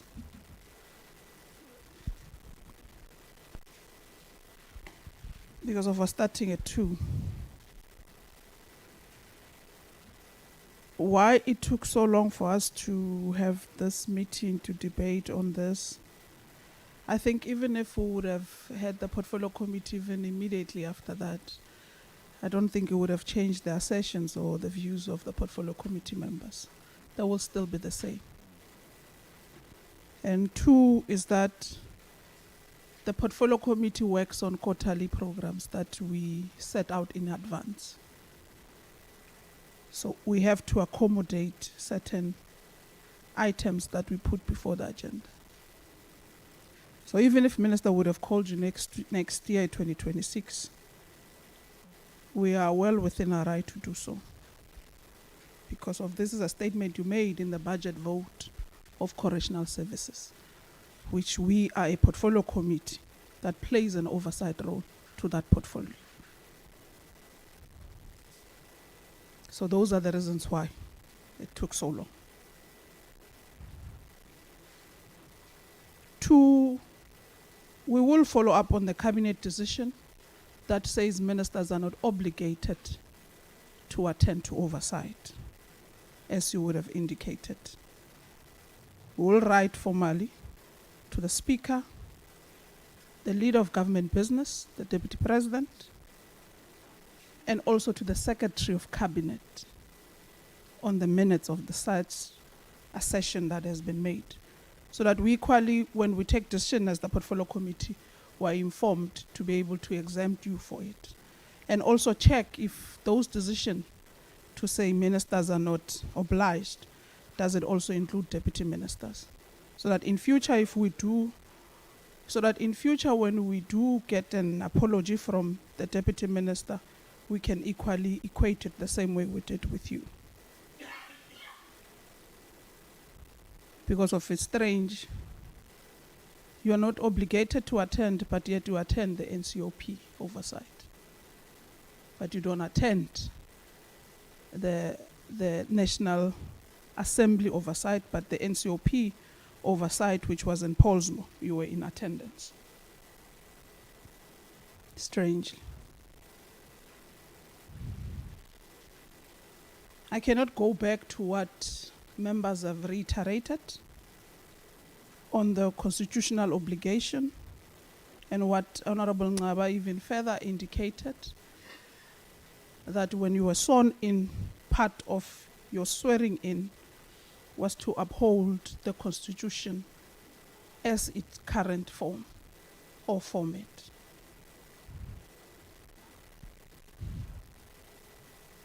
And bearing in mind when was corporal punishment abolished, or the journey towards that and what it means,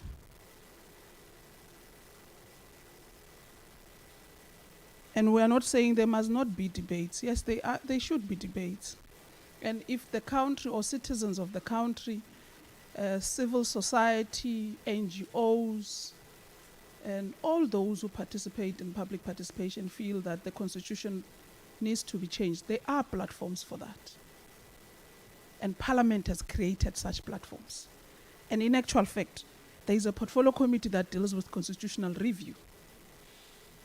That all submissions to change legislation or constitution must go to that committee, so that when time permits, they will then do public participation to hear views of society with regards to corporal punishment, because you can't want this one to be reintroduced, but the other one, the death penalty, not to be recognized. So Honorable Breitenberg chairs that committee of constitutional review. So we should check how far they are with their work, so that when we do ignite debates in society, it's in line with the work of that portfolio committee. And human rights, they're correct to raise their issues. Because of whatever you do, even in safekeeping of inmates, it must be in human, dignified way.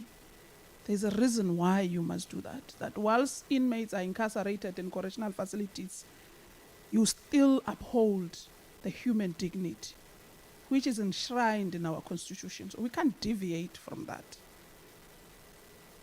Because we have an influx of juveniles or youth in correctional facilities. Let's create programs, systems to keep them busy.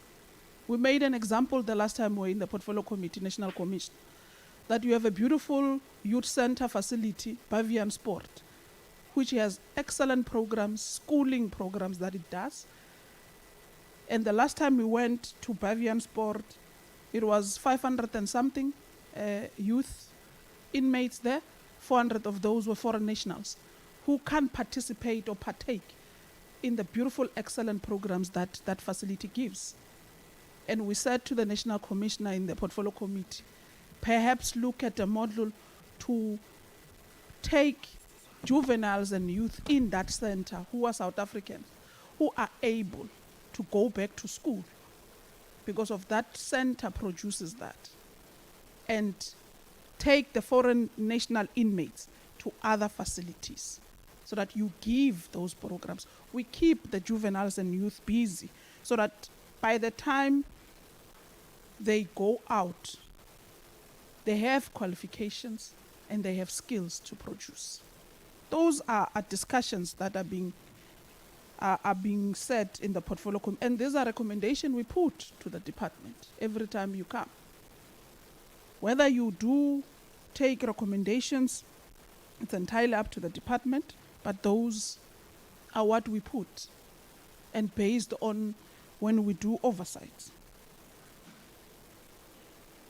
Because of these assertions of igniting debate has an element of bringing back a violent past. I was not there in that violent past, but I have those who came before me who would relive how it was. And whatever we do, we must make sure that we protect the children's best interest. And that's why it was abolished, because of it brings psychological harm, whether it's juveniles, it's youth, it's children. So we must be cognizant. So we must find other alternatives, disciplinary alternatives that we come with outside trying to reignite corporal punishment back. So those are the views of the Portfolio Committee and that we are giving, Minister. So members and the department, thank you once again for coming through.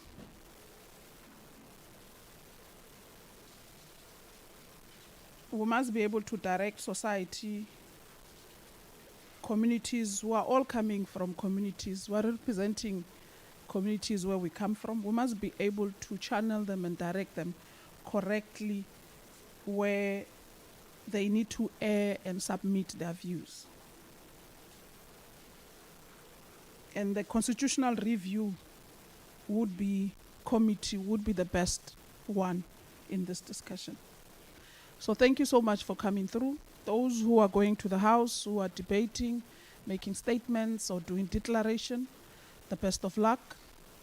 The department led by the Minister and the Deputy Minister was still meeting next week on Tuesday on the triple Ps, Mangaung and Kutama Sintumule, but of the best interest is the Mangaung one because of the contract is coming to an end in June 2026. So we want to hear an update of the state of readiness to take over that facility as the department from G4S. And the transitional phase between the employees of G4S to the department if there is an agreement on that basis, bearing in mind the rates issue in terms of payments.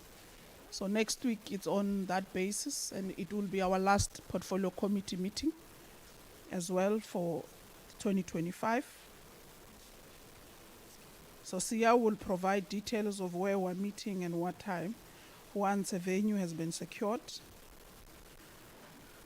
So we shall meet next week for a final portfolio committee on that. And thank you once again for coming through to the meeting. It was a long meeting, but it was worth it. So Badimu le Mudimu banelelena at all times, Batsamaelelena, and keep you safe on your journeys of life so that we converge again next week Tuesday to finally close the meeting. But before we close the meeting, let's stand and sing a happy birthday and wish Honorable Engelbrecht a happy birthday today. And there is a beautiful cake outside. Kindly, when you leave, just grab a slice to celebrate Honorable Engelbrecht on his birthday. So the 25th, it's Engelbrecht's birthday. You want to speak on birthdays? No.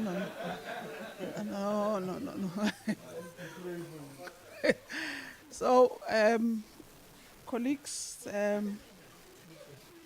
when we close, it has been a journey, Engelbrecht, a worthwhile journey to have met you in the 6th administration.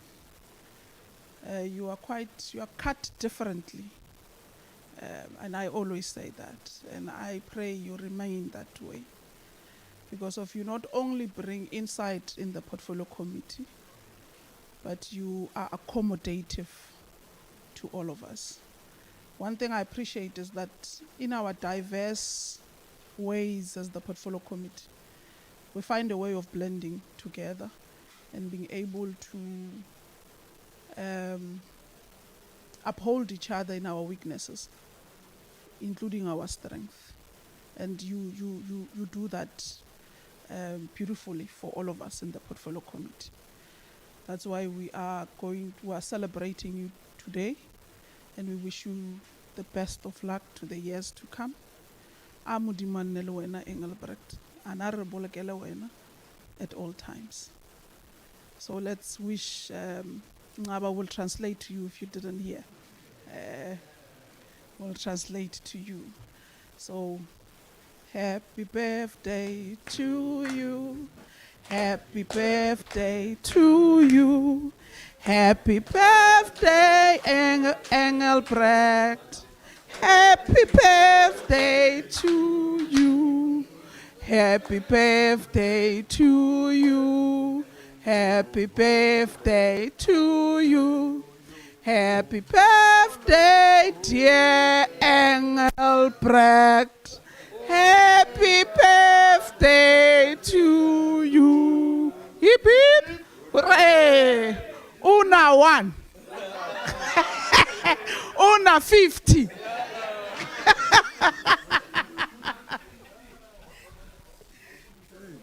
Thank you, colleagues. The meeting is officially adjourned.